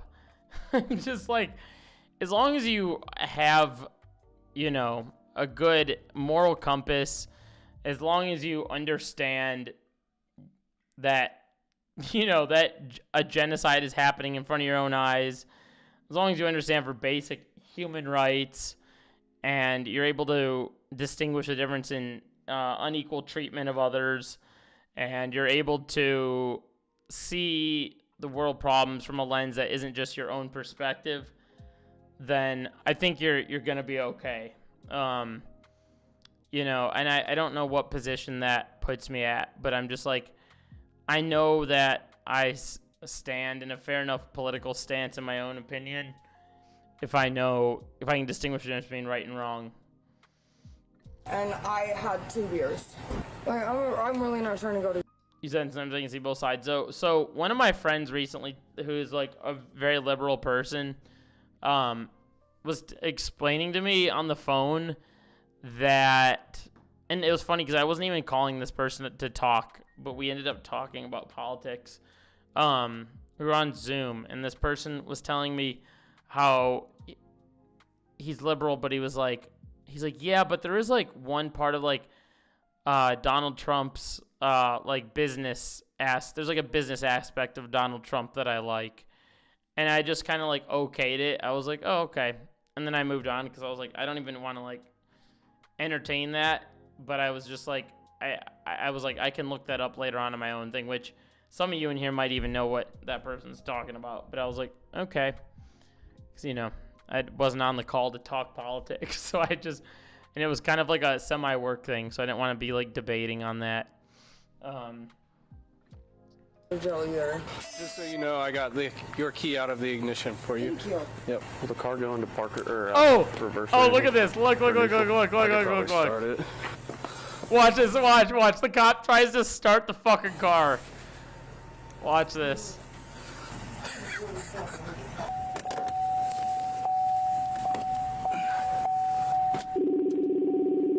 Good lord. It's at least in neutral. We're gonna push it back. Please don't hit my car.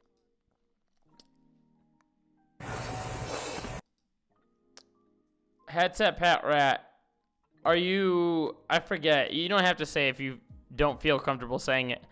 But one thing I was going to say is like, sometimes it also depends on like how old you are. Like I feel like a younger version of me that wasn't so invested into politics and so invested into it. See, I don't know if I'm going to get hate for this, but I believe anyone should be able to enter our country, but you still need to like follow the laws.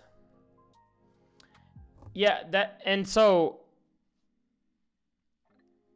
that's where like a lot of like debate comes in on that one as well. Hold on, killer. Dude, I think my AC just shut off. Holy shit. Here, hold up. Let me see if I can turn my damn AC back on. I am like sweating to death up here. What is the thing called?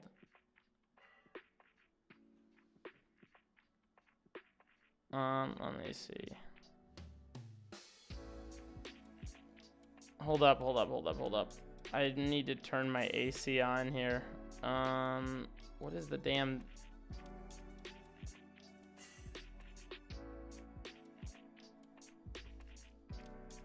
Oh. Yeah. Yeah, people shouldn't be, like, racially discriminated. Is that what you're saying? Hold up. What is this stupid AC app called? Yeah, I don't think people should be racially discriminated. That's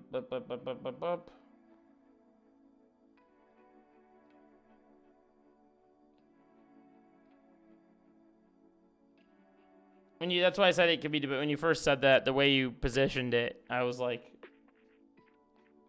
let's see here. Like the whole thing of like ICE right now is fucked up. Like the whole ICE situation is BuzzFeed party. We didn't do BuzzFeed. I didn't do it tonight. Might do it another night. But like the whole ICE thing, it's like Dude, it's so crazy that, like, people are, like, getting arrested at their door just for being brown, you know? It's fucking nuts. I see it in Chicago. I've seen it happen in, like, neighborhoods near me. I've, like, watched it happen in front of my own eyes, like, on the street. It's really fucked up. I hate it. The donkey is the shield. The elephant is the hammer. Both are arms of oligarchy. Yeah. Let me see.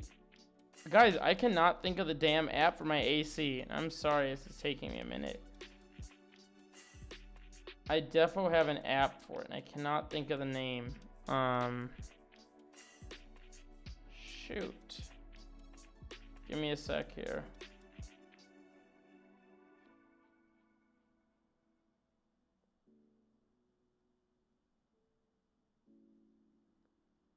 Why can I not think of the name of this? Give me a second, give me a sec. I am like sweating to fucking death. I have an app. Yeah, it was a whole fucking thing. It was a whole entire thing. I'll keep my password in all the time just in case I get racially profiled. Yeah, that's smart. That's smart.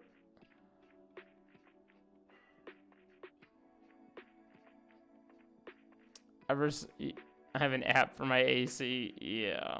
I set up this whole entire thing. And I can't even find it. Google. Nest. That's it. Nest. There it is. Found it. Holy shit, I'm sweating. Okay. Nest. There it is. I'm not linking to any side. I don't think I'm being one side. Ever since 9/11, who those people I don't think had their green cards in America. Look what happened to them. Those people I don't think had their green cards in America. Don't really care. Look what. Yeah, that was. So my parents have told me. How is it? I need to go down to like 67. Okay, that's what I'm doing. Wait, is it on heat mode? This may have switched to heat. That might be why I'm like sweating up here. No, it's on cool. Weird. Yeah, my parents told me about like pre 9/11 America, where there was like no security at airports, which I didn't really realize. I didn't realize that until they told me that. Like, I don't know. I think they told me that like 5 years ago, and I was like, oh. Great parking job. So we'll take her to our police department lobby. That's 28 minutes. All right, sounds good. We'll get her up there. All right, thank you. Mm-hmm. I have to stop myself from like going on a 9/11 rant right now because I do love talking about it, but I suspect that whatever I say about it is gonna either get me banned or something is gonna happen. I don't want to like restart that fire that already has been put out a million times over and still gets people in trouble for, you know, saying the Hassan moment. Yeah, I don't need to have a Hassan moment right now. You watched, I was a sophomore in high school in 9/11. I watched the second plane hit live on TV. Jesus Christ. That's scary. I was in China, so I didn't actually get to see anything happen. I didn't even hear about it. I was in a class in China, and I never heard about it. Yeah, where was everybody? Chatters, where were you? Justin. Rowan. Justin, Rowan, Blender. Where were you guys? All laws must bend to the knee. Chris, where were you? All laws must bend to the Constitution and amendments. Or did you... Or, like, what was your... Let's see. To break is a shadow of the community of lawful society. It's un-American. You weren't even alive. Interesting. Did you hear about it? Like, was it like a very young age you heard about it? Or like, did you not hear about it till like you were a little bit older? You're 22. Yeah, so hats at Pat Rat. You're at a very interesting age because when I was 22, I didn't even know who the fucking president was. I was like really, really like behind and uneducated. And then by the time I was like 23 or 24, I kind of like arrived at a position kind of like you did, where I was like, I can see why, like, because being Republican didn't used to be what it is now.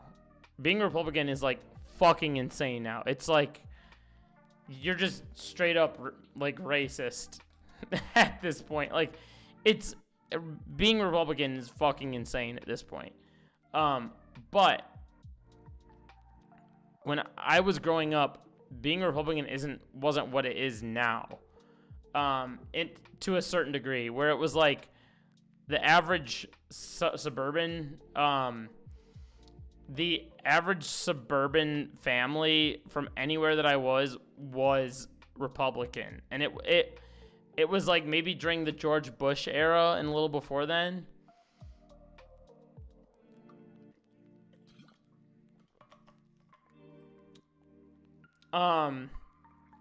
It was a little bit before then, but grouping hoes and girls. Not like, okay. I'm generalizing because it's some are, some aren't. Okay. I'm talking about like I'm meaning more so like average. Cause okay. I'll give you this example. Remember I was talking about how I have Republican friends. I do have other Republican friends who live in Florida, for example, to iterate your point here, who are actually not racist because they have Republican leanings, but they are, I'm being a little hyperbolic, yes. They have Republican I can't believe I'm talking politics in the middle of this fucking cop video. Oh my god. I have Republican friends that are in Florida, like, that I don't necessarily talk to anymore, but they have Republican leanings on things, but they are, if you're a racist person, it's more likely they have conservative reaction. That's just reality. That's probably the best way to position it. I was trying to describe that. But, like, there's a friend of mine that I work with, for example. She is 100% not racist. I know this for a fact, because if she was, I would definitely know this by now. I know her well enough. But she leans more on, like, other Republican leanings, which it's like an interesting crossroad for sure. But like Justin said, if you're a racist person, it's significantly more likely that you have conservative reactionary beliefs. It's just reality. Yes. However, when I was younger, that wasn't what like a Republican was like associated with, really, until stuff shifted. And then it became like the far right and the far left. And now we're at this divide. She's also religious is another aspect of this. I have a friend of mine who's, this is another friend of mine. She's also Republican. She's someone that I actually talk to very regularly. We talk about content because she has an interest in making content. So she's been asking me about it. She's a very nice person. Probably one of the nicer people that I know. She's done a lot of like random favors for me when she did not have to. And she's a very like sweet, caring individual. She's also not racist, but she's heavily tied to her religious beliefs and follows suit in those beliefs, which a lot of those same beliefs are similar beliefs that other Republicans have. And she's very explicitly told me she's Republican. I think a lot of these folks aren't racist in the sense that they harbor racist belief, which are core to the Republican platform. Yeah.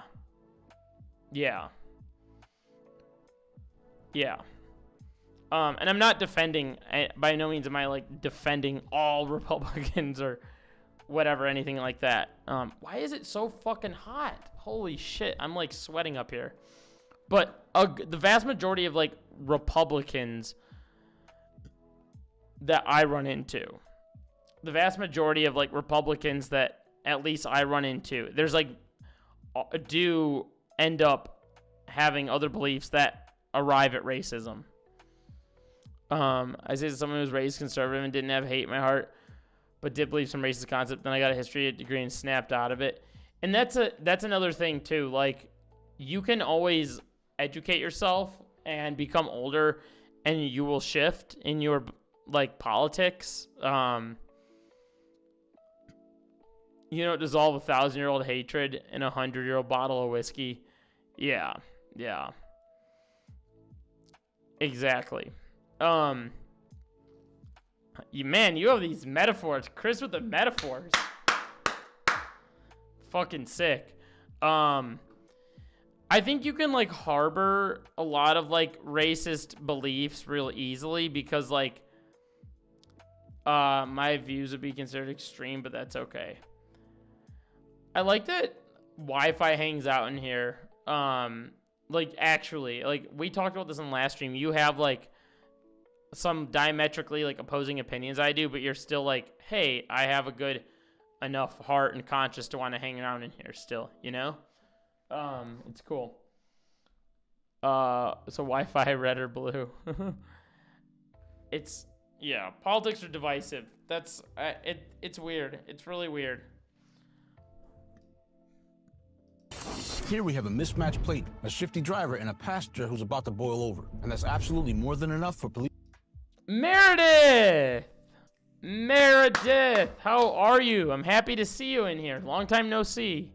To be concerned. Now, the driver's broken key story usually wouldn't work, but it actually turned out to be true. But many times, alcohol has a way of turning quick excuses into slow-motion disasters. And during these car stop investigations, you have to make sure you're constantly assessing the scene, especially when you have multiple people, because we have officers trying to deal with her strange behavior, but her boyfriend is young and restless in the front seat. And officers do not have time to debate, but this is what too much alcohol does, because he's making no sense. But the truth is, too much alcohol doesn't just dull reflexes, it deletes all. Sit back, let the stop play out. And you know what I'm realizing I'm really bad at?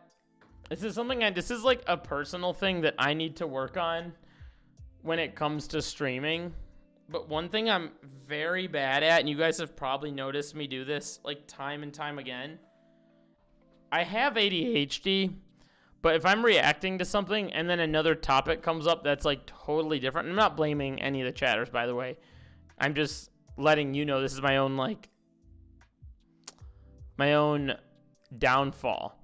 Is like if I'm reacting to something and then another topic comes up and then I have to like attend to that topic and like state how I feel about it, I'm not good at like explicitly stating how I exactly feel about something when the topic's just there like that. Like I have to be like we have to be talking about politics for a little bit and like me warming up to it and then get to that point in the conversation for me to be able to like articulate what I'm actually thinking. Otherwise, like my mind is so set on the actual like react right here where I can't explicitly state how I'm exactly feeling on said other topic in the moment. So I'll like stutter and not be able to arrive at other like formulations of what I'm trying to say. I'm gonna go and ask you next time. Make sure to sleep soon. Thank you so much, Blender. I appreciate you. I'm gonna send out stay tuned. Stay tuned, Blender, because I'm gonna be posting in my in my community tab that I'm gonna do a Discord. So I'm gonna post a link there once I get it started. Honestly, I'm gonna come clean on the red side, but I do see problems our side has, and I can see some good things on the blue side, but I do see problems then. And I feel like that's like pretty average for your age, maybe. Pretty average, maybe like across the board when you look at like general political leanings on a map across the states. That might just kind of land right in the middle. And we'll never get there. Yeah, nobody's ever going to be perfect. I think a lot of it comes with education and learning, and I don't think, you know, I just think you're also going to school for law. Yeah. But, like, another thing is, like, I don't know what working class, who's read. I don't know any working class who's read a book. I can see a positive side from the Republican Party. Yeah, any working who's read. That I was like,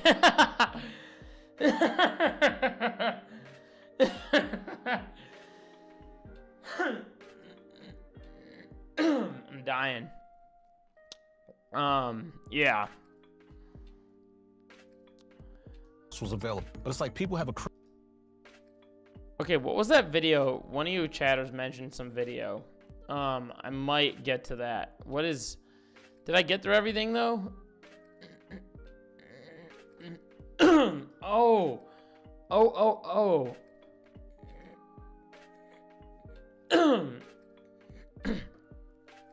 Should we talk about this? The Jeans by Ryan Trahan's outfit. Can we get a 1 in chat? Let's get it. Let's do feelers. All right. Okay.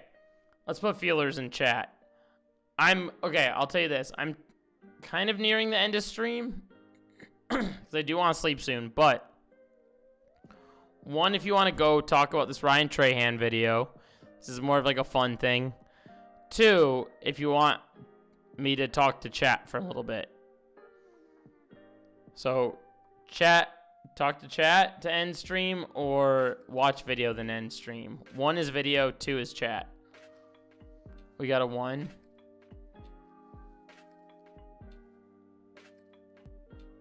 You don't care. Watch a video. Okay, we got 2 for watch a video. What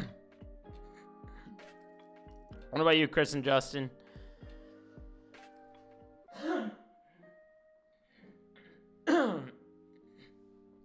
Oh my god, let me mute my mic. I'm like dying. Hold on.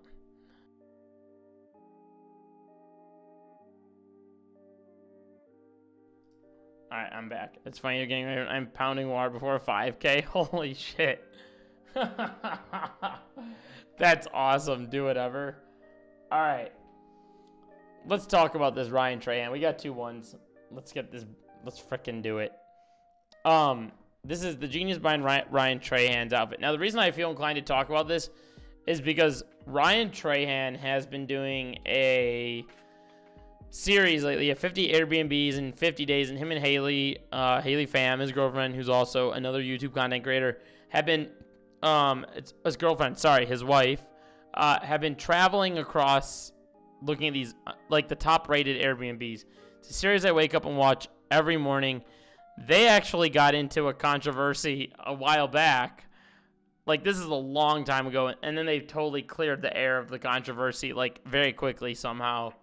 But during COVID, when at the moment that everyone was like, people need to be like, 6 inches apart or 6 feet apart or whatever the fuck it was, and like all that stuff, right? So during that, this is a COVID era again. They literally got married and had a wedding where there was like a couple hundred people, and were like promoting it all over their socials, and like everybody was like, yo guys, yo. But I've been watching this series. They came back from it real easily, and Ryan's been killing it. Haley's been killing it. They lost views for a while, but they made a quick comeback. Ryan and Haley, I'm taking a shit. Ryan and Haley are very smart content creators. Let's put it that way. They're very smart. And I've been watching them. You can do what you want. I've been watching them for a long time, and I get up, and this is my morning routine. Morning routine check. That's it. That's what he says in the beginning of his videos. But what if I told you it's not the same outfit? We packed 7 pairs of the exact same outfit. Okay, wait. 7 of the same outfit? It's your morning routine, too. I mean, sure, it saves time, but why not just put 7 outfits on? Wait, what does down bad mean? I don't know what down bad is. Rotation. You can't really tell me time saving is the only reason. In case you live under a YouTube rock, Ryan Trahan. Oh, it means hot.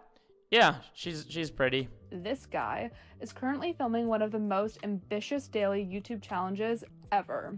Rule number 1, I must stay overnight in all 50 states in 50 days. Rule number 2, I must find the coolest Airbnb in America. Yeah, 50 states, 50 days, 1 outfit, 7 copies. But here's the thing, wearing the same outfit every day for 50 days isn't just a fun gimmick. It's actually a strategic play in the game of YouTube to get this series guaranteed success.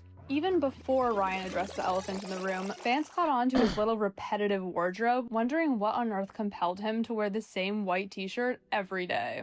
And so, this is like the Penguins, and it's kind of like it's just a fun react, but this right here is like the Penguin Zero effect. You know how everybody knows that Charlie Moist Critical always wears a white shirt, and every now and then he switches to a black shirt or a jersey, and people are like, oh, guess it's a black shirt, because people associate him with the same shirt. Maybe I should start doing that. I should be like green shirt guy. Every YouTube video, just wear this. Should I do that? Would that be a good idea for my videos? I should start filming YouTube videos again. God fucking damn it, I'm getting lazy. I'm not getting lazy. I'm working my ass off, but I have more time in July. Maybe I'll just wear a green shirt in every video. Yeah, Steve Jobs core.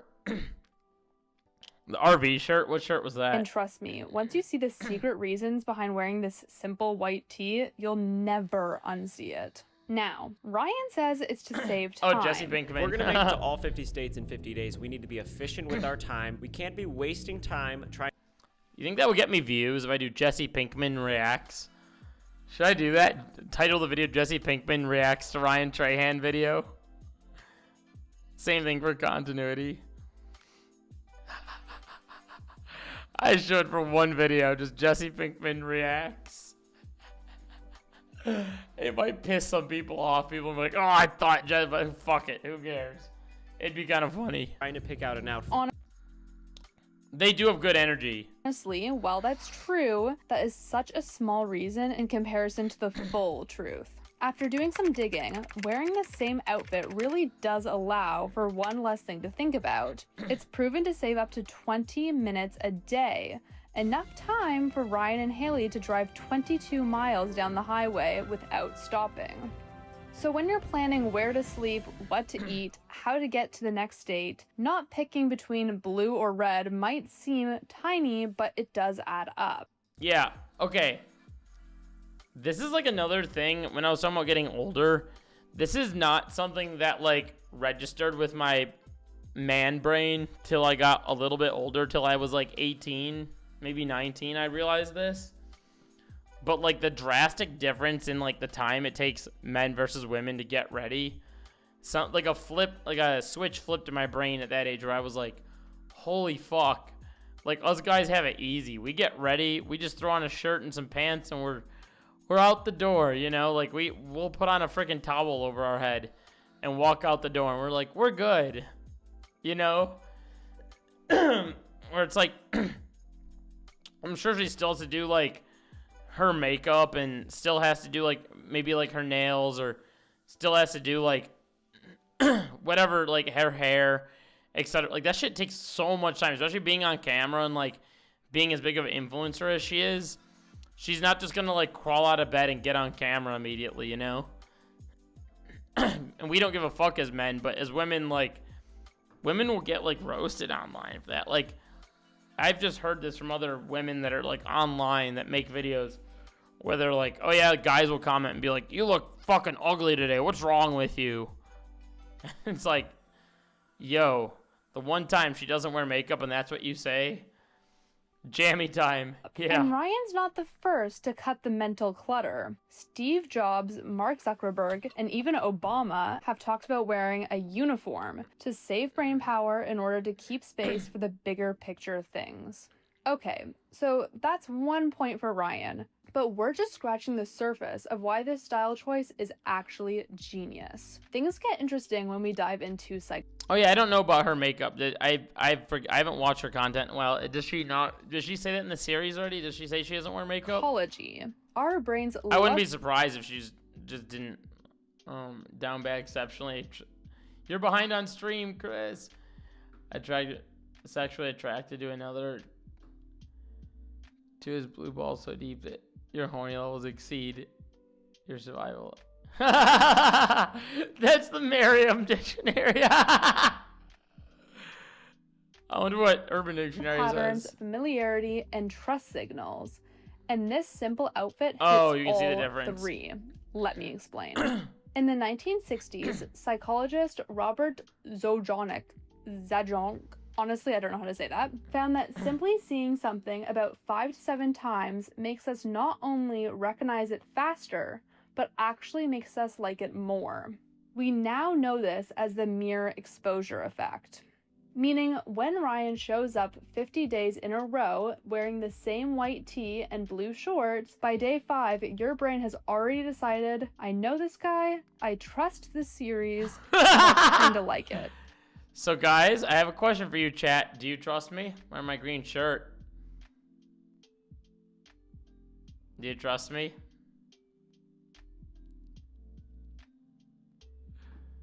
Damn. I feel like some chatters left already, Sag.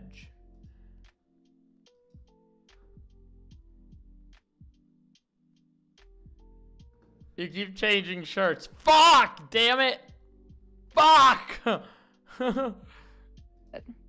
In fact, studies show that viewers are 2 to 3 times more likely to click on a video when they recognize the people in the thumbnail. So maybe a white t-shirt isn't doing all the heavy lifting.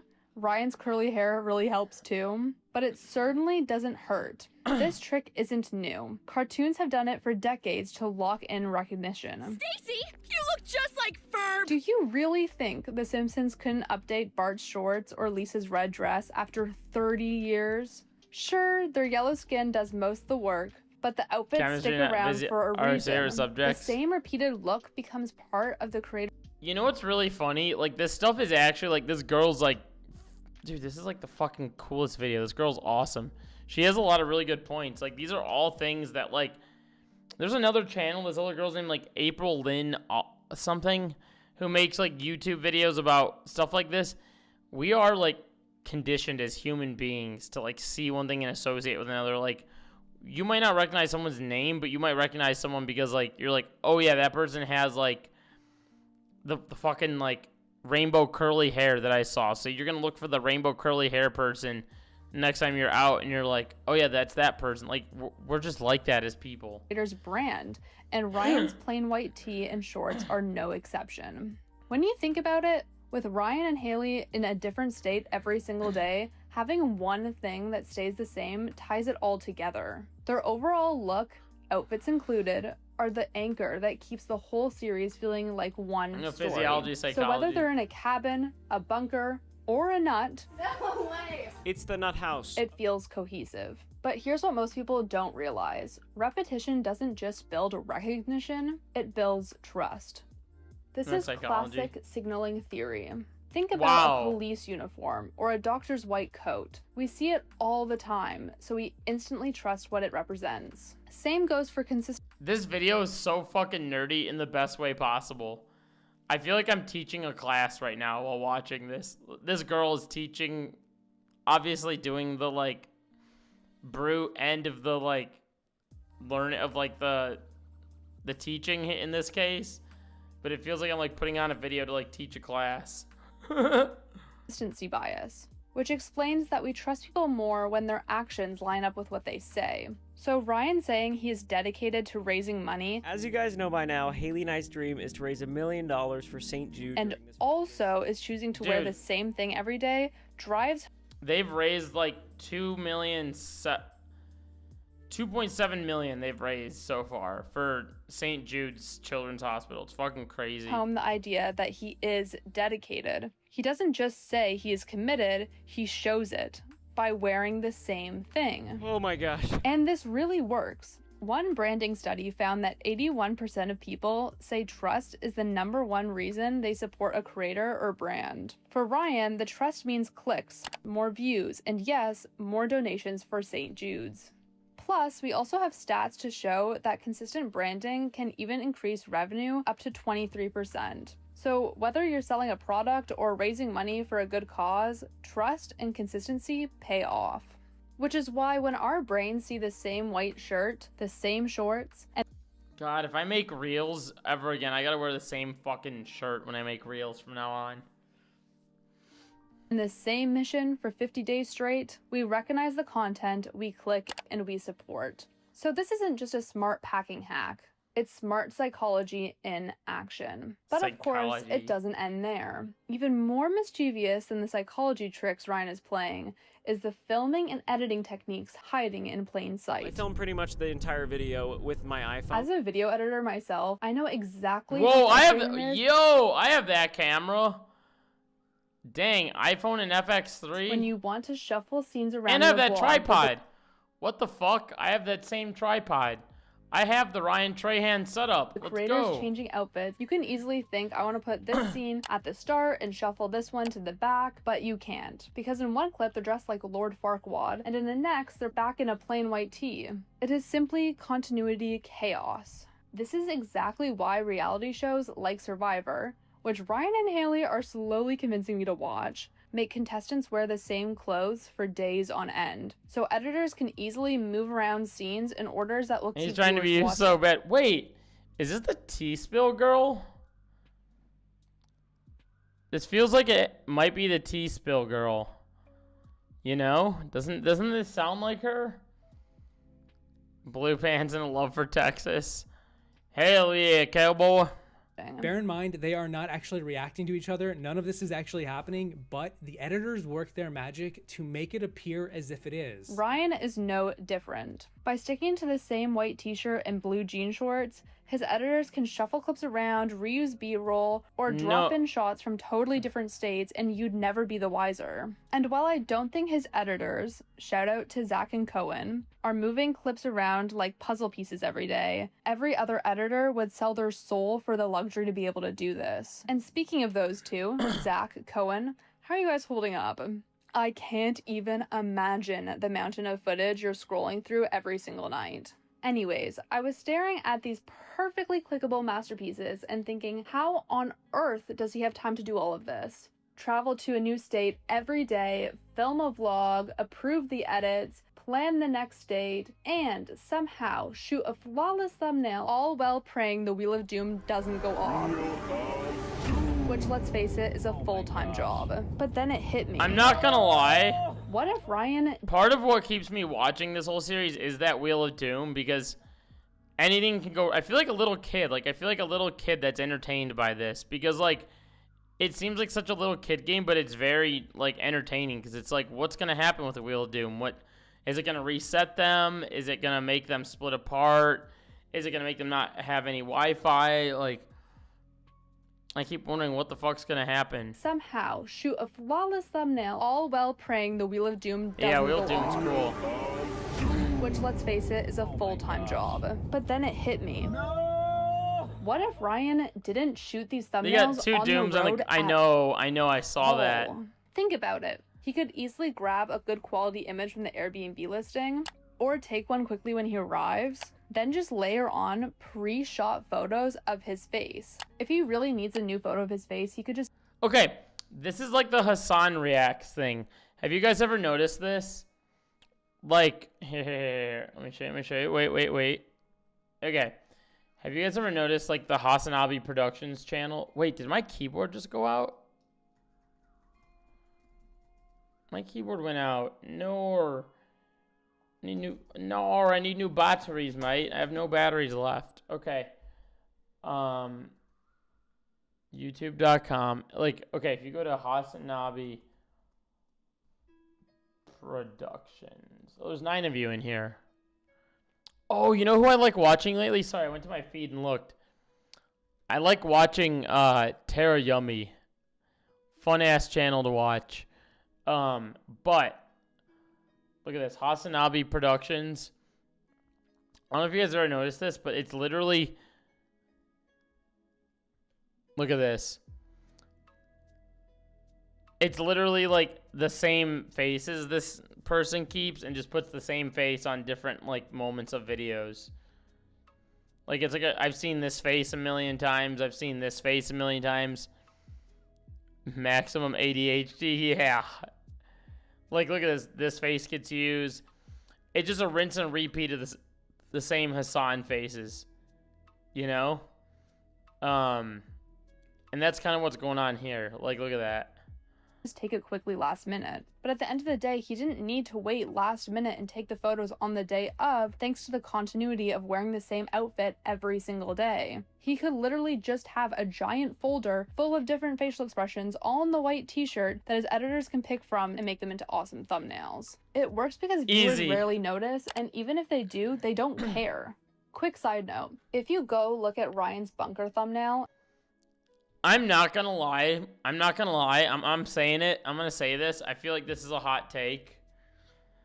And I feel like people might disagree with this, but I'm saying it anyway. When you're making a thumbnail, having your face on the thumbnail and having a shitload of people click on it is in fact a privilege. Because it's so easy for people. Like, if I put my face on a thumbnail, it's very easy for people to look at my face and go, I don't know who that is. Like, you guys know who I am. But other onlookers would look at that and go, I don't know who that is. But see another face they know and click on the other face because they know that face.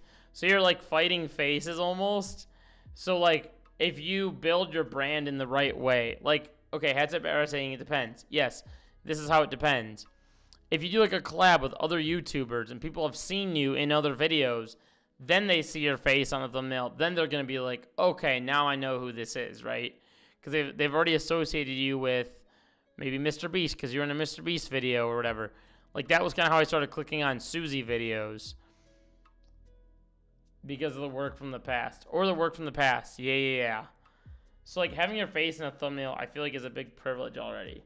Like, if you're a brand new YouTuber, like 1 or 2 subscribers, and you immediately off rip, who are you? Where am I? Yeah. Like, off rip, if you put...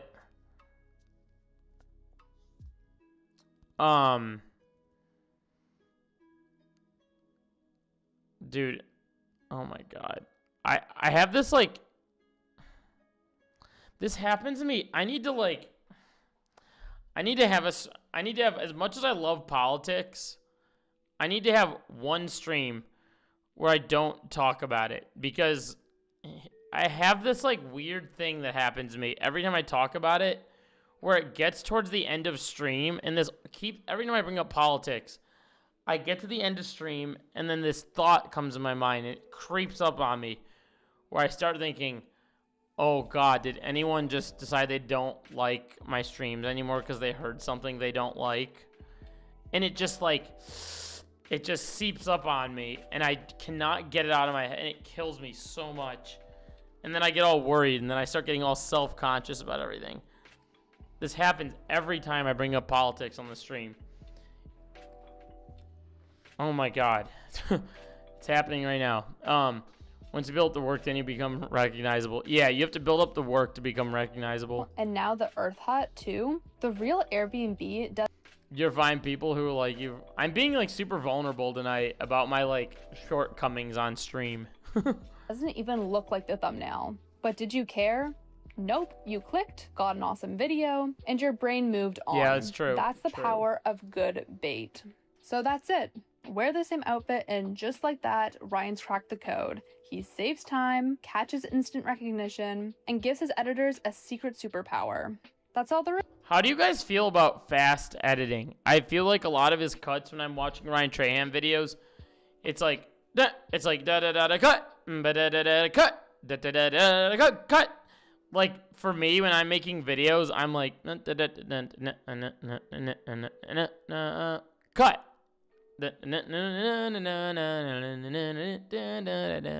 Cut. And I think that people are unwilling to like soak that in than they are to soak in the like cut. Like, Ryan Trahan talks kind of quick, too. He's like, and this morning, Haley and I are off to the journey in the 50 stage universe, and then we're going to cut. You know, like, he even, like, talks kind of quick. We'll see if that's something I disagree with, but I'm open-minded. I like that. I like that. So we have 2 chatters in here that are like that. I appreciate that. That's really nice of you. Did you... I forget which stream you found me in. Or was it a video, maybe? Was it the Ethan Klein thing? And that's the thing. I like Ryan Tran's style. I'm not shitting on it. I do like his style of video editing. I do like it. But it feels like a longer version of TikTok style editing, I guess. Is, right? Oh, if you think that is the whole trick, okay. Just wait. Because the genius isn't just in wearing this. How am I supposed to make it if you don't yell in 5 seconds? I'm going to teach you how to play guitar in 5 seconds. Are you watching? I said guitar and I screamed at you. Even though you already know how to play, you need to listen. Because I screamed. Same outfit every day. It's in which outfit they picked. A white t-shirt and blue jean shorts might look basic, but trust me, there's nothing accidental about them. If you're not a camera nerd like Ryan and me, here's the deal. Most cameras, like Ryan's iPhone and Sony, use auto exposure. The camera looks at everything in the frame and tries to make the overall brightness average out to a nice, safe middle gray. Here's the problem. If you're wearing dark clothes, the camera thinks the whole scene is too dark and increases the brightness, which then washes your faces and makes I did not even... Did you guys know this about iPhones? All I said was I don't like tomatoes. Oh, yeah, you did. And then we talked about tomatoes. I'm allergic to them. I'm allergic to, like, tomato chunks, I think I said. Or, like raw tomatoes. Sorry. Brain fog. I did not know that, actually, about iPhones. But switch a dark top for a bright white t-shirt, the camera sees that and eases off, keeping highlights under control. The shot might lean a bit. I do this for a fucking living and I didn't know this. What the fuck? Yo, who knew this? What the fuck? Too dark, but trust me, too dark is way easier to fix than too bright. I knew that. That's why many professionals often slightly underexpose on purpose. This simple trick helps Ryan's face stay balanced, whether he's standing in harsh sunlight. How does she have their camera settings? What the fuck? Deep shade, or under flickering gas station lights. And it's not just about like Android's better. I was with an Android haver recently. Brightness. Cameras also guess what colors should look like using a setting called auto white balance. A clean white shirt acts like a cheat sheet. It's basically like wearing a free color reference right on his chest. So even if the camera doesn't get it right, his editors have a neutral white in every frame that they can reference. Anyways, outside of the technical perks, visually, wearing white pops. As humans, our eyes go to the brightest part of an image first. With Ryan always in very vibrant locations, the pure white... fucking damn it, I need to wear white. Casual, timeless. Long story short, fucking wear white.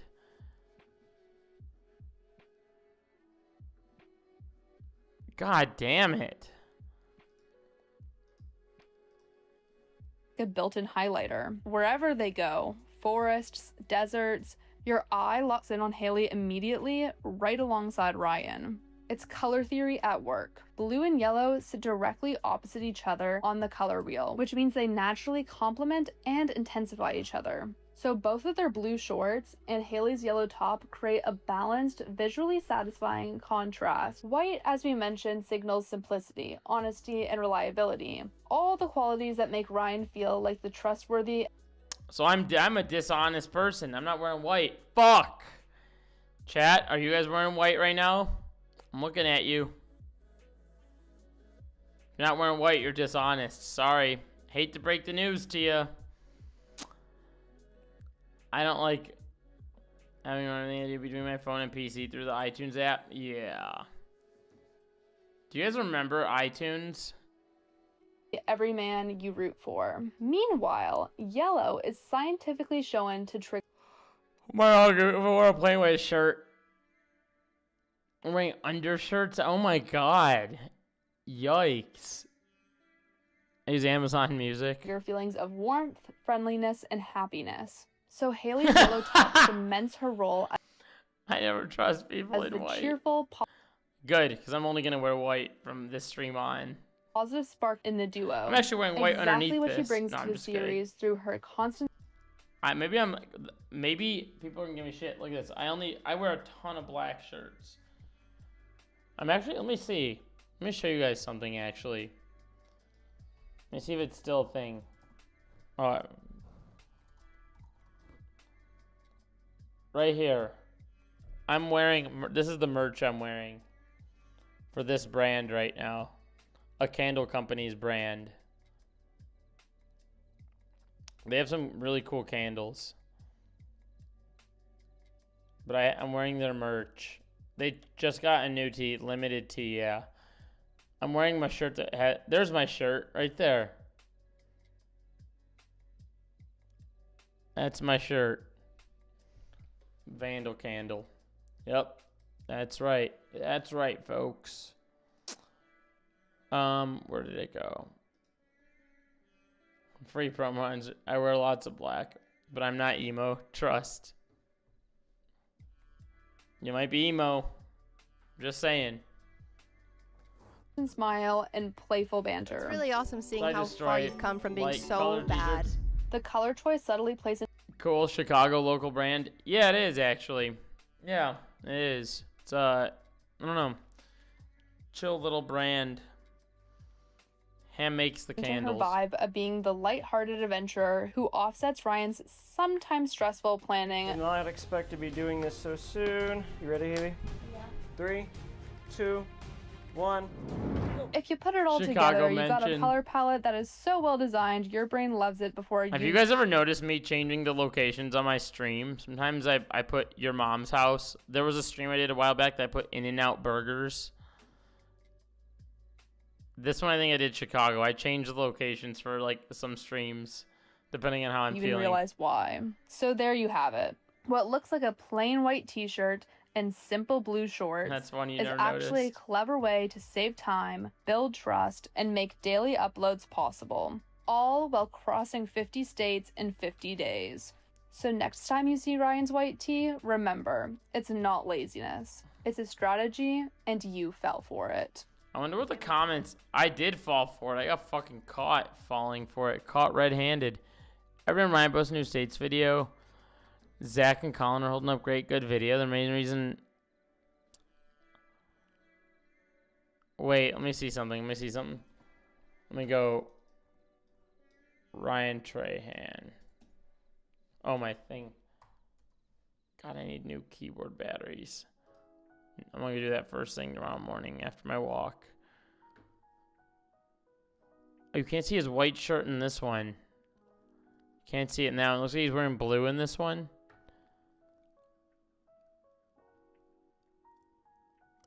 I need to wear white for my thumbnails. I wonder what I was wearing. Dox myself. For one of the locations. I need to look at like my own thumbnails and see what does better. Here's one. I'm wearing like a dark red shirt. It has a lot of views. And light blue shirt has a lot of views.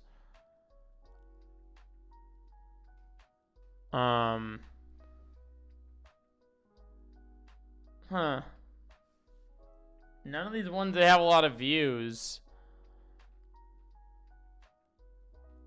I'll buy a shitty White Castle. Huh. Interesting.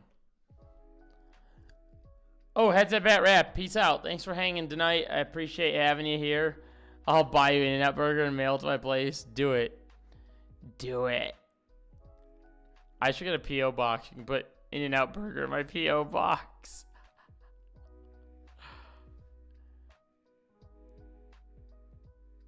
Damn, I haven't made a YouTube video in forever, dude.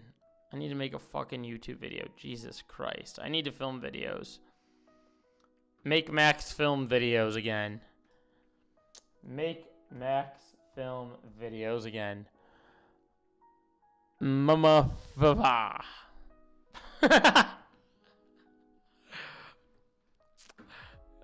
That's funny. Yep, that's it. I think that's the stream, folks. Go eat some birria. This is my new favorite food. And I'm very picky about it. Like, this birria looks kind of mid. I'm not going to lie. This looks like it could be pretty good. Go eat some good food, okay? This looks like it could be good. Go eat some good food. Go tell your family you love them if you have family. Go tell your friends you love them if you have friends. And do something nice for somebody. Put a smile on somebody's face. And be less neurodivergent than I am, because I'm terrible at making eye contact with the camera, is why I said that. JK, if you're neurodivergent, you're in the club. You're one of us. Gotta go to Mexico for the good stuff.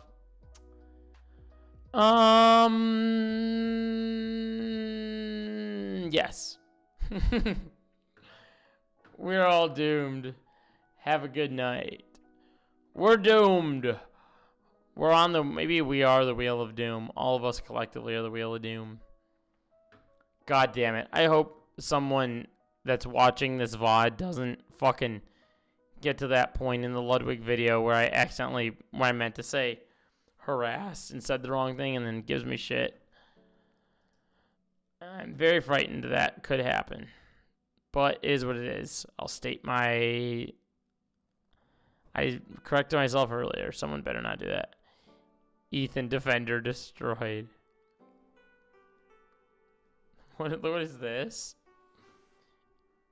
Ethan Defender destroyed. Jesus Christ. Alright. Yep. I'm going to bed. I'm sleeping. I'm going to wake up early and go on my jog. So, love you guys. Thanks for hanging. Next stream will be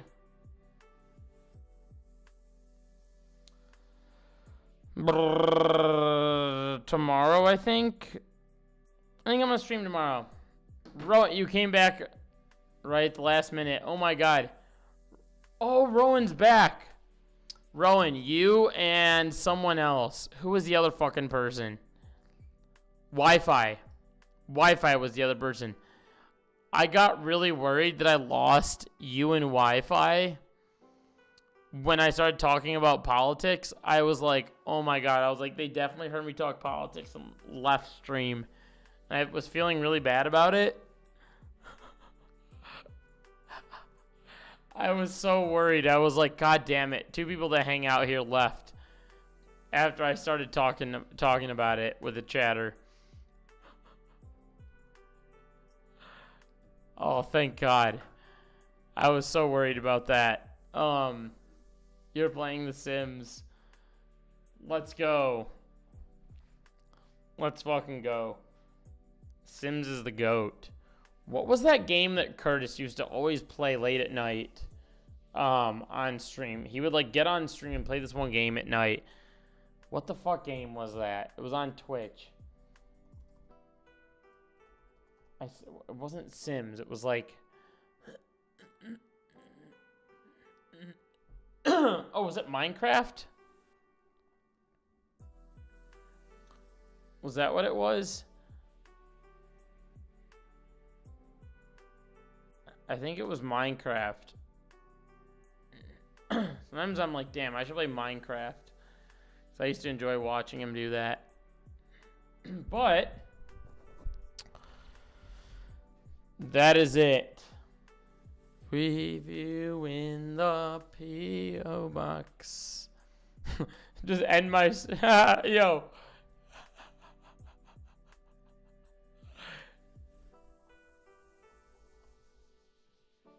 Oh, wait. Wait.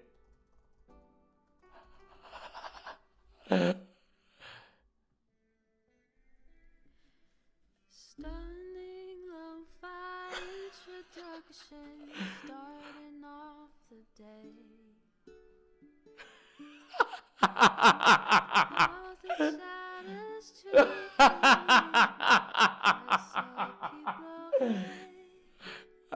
What if I just let this? I'm laughing. For those that don't know why I'm laughing, this is Hassan's stream outro.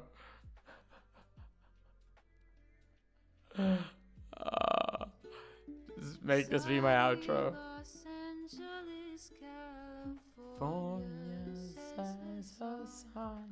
I know, me too. I was like getting upset over it. To the dark bit just begun. Ding.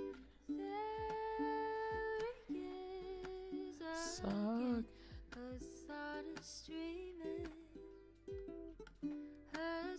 I need me a little like outro or something. I should.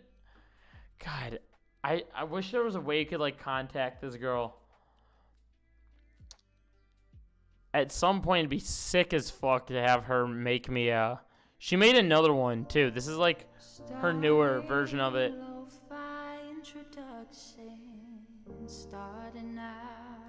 She just made this like 2 years ago. I'd pay her to make me an outro.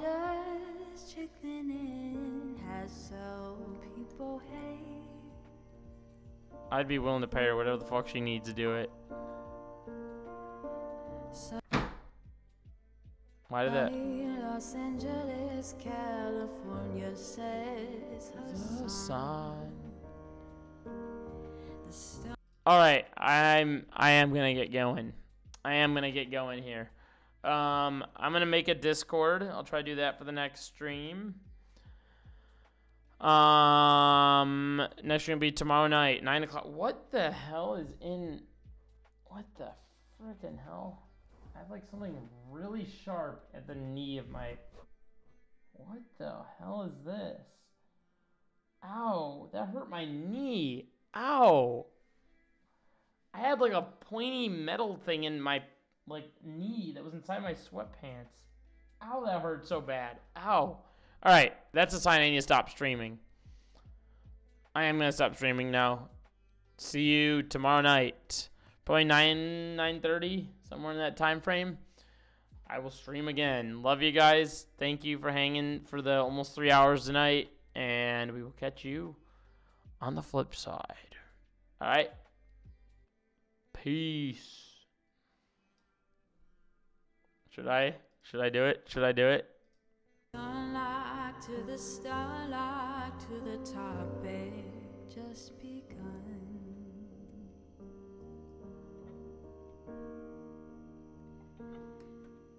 There he is again, her sun is streaming, her sun is streaming. There he is again, her sun is streaming, her sun is streaming.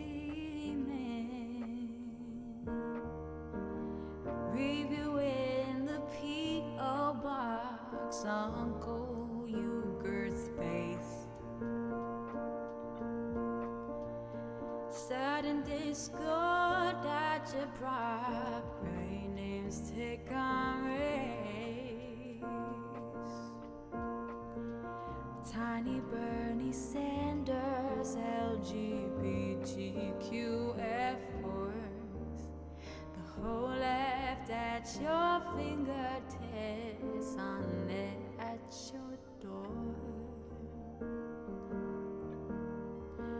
The H3 Crowder debate, the Young Turks online show.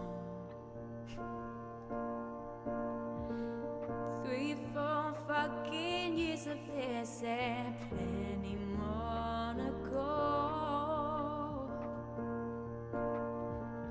90-day fiance, talks of champagne bourgeoisie. A Trump rally live reaction, a mess riot at DC. There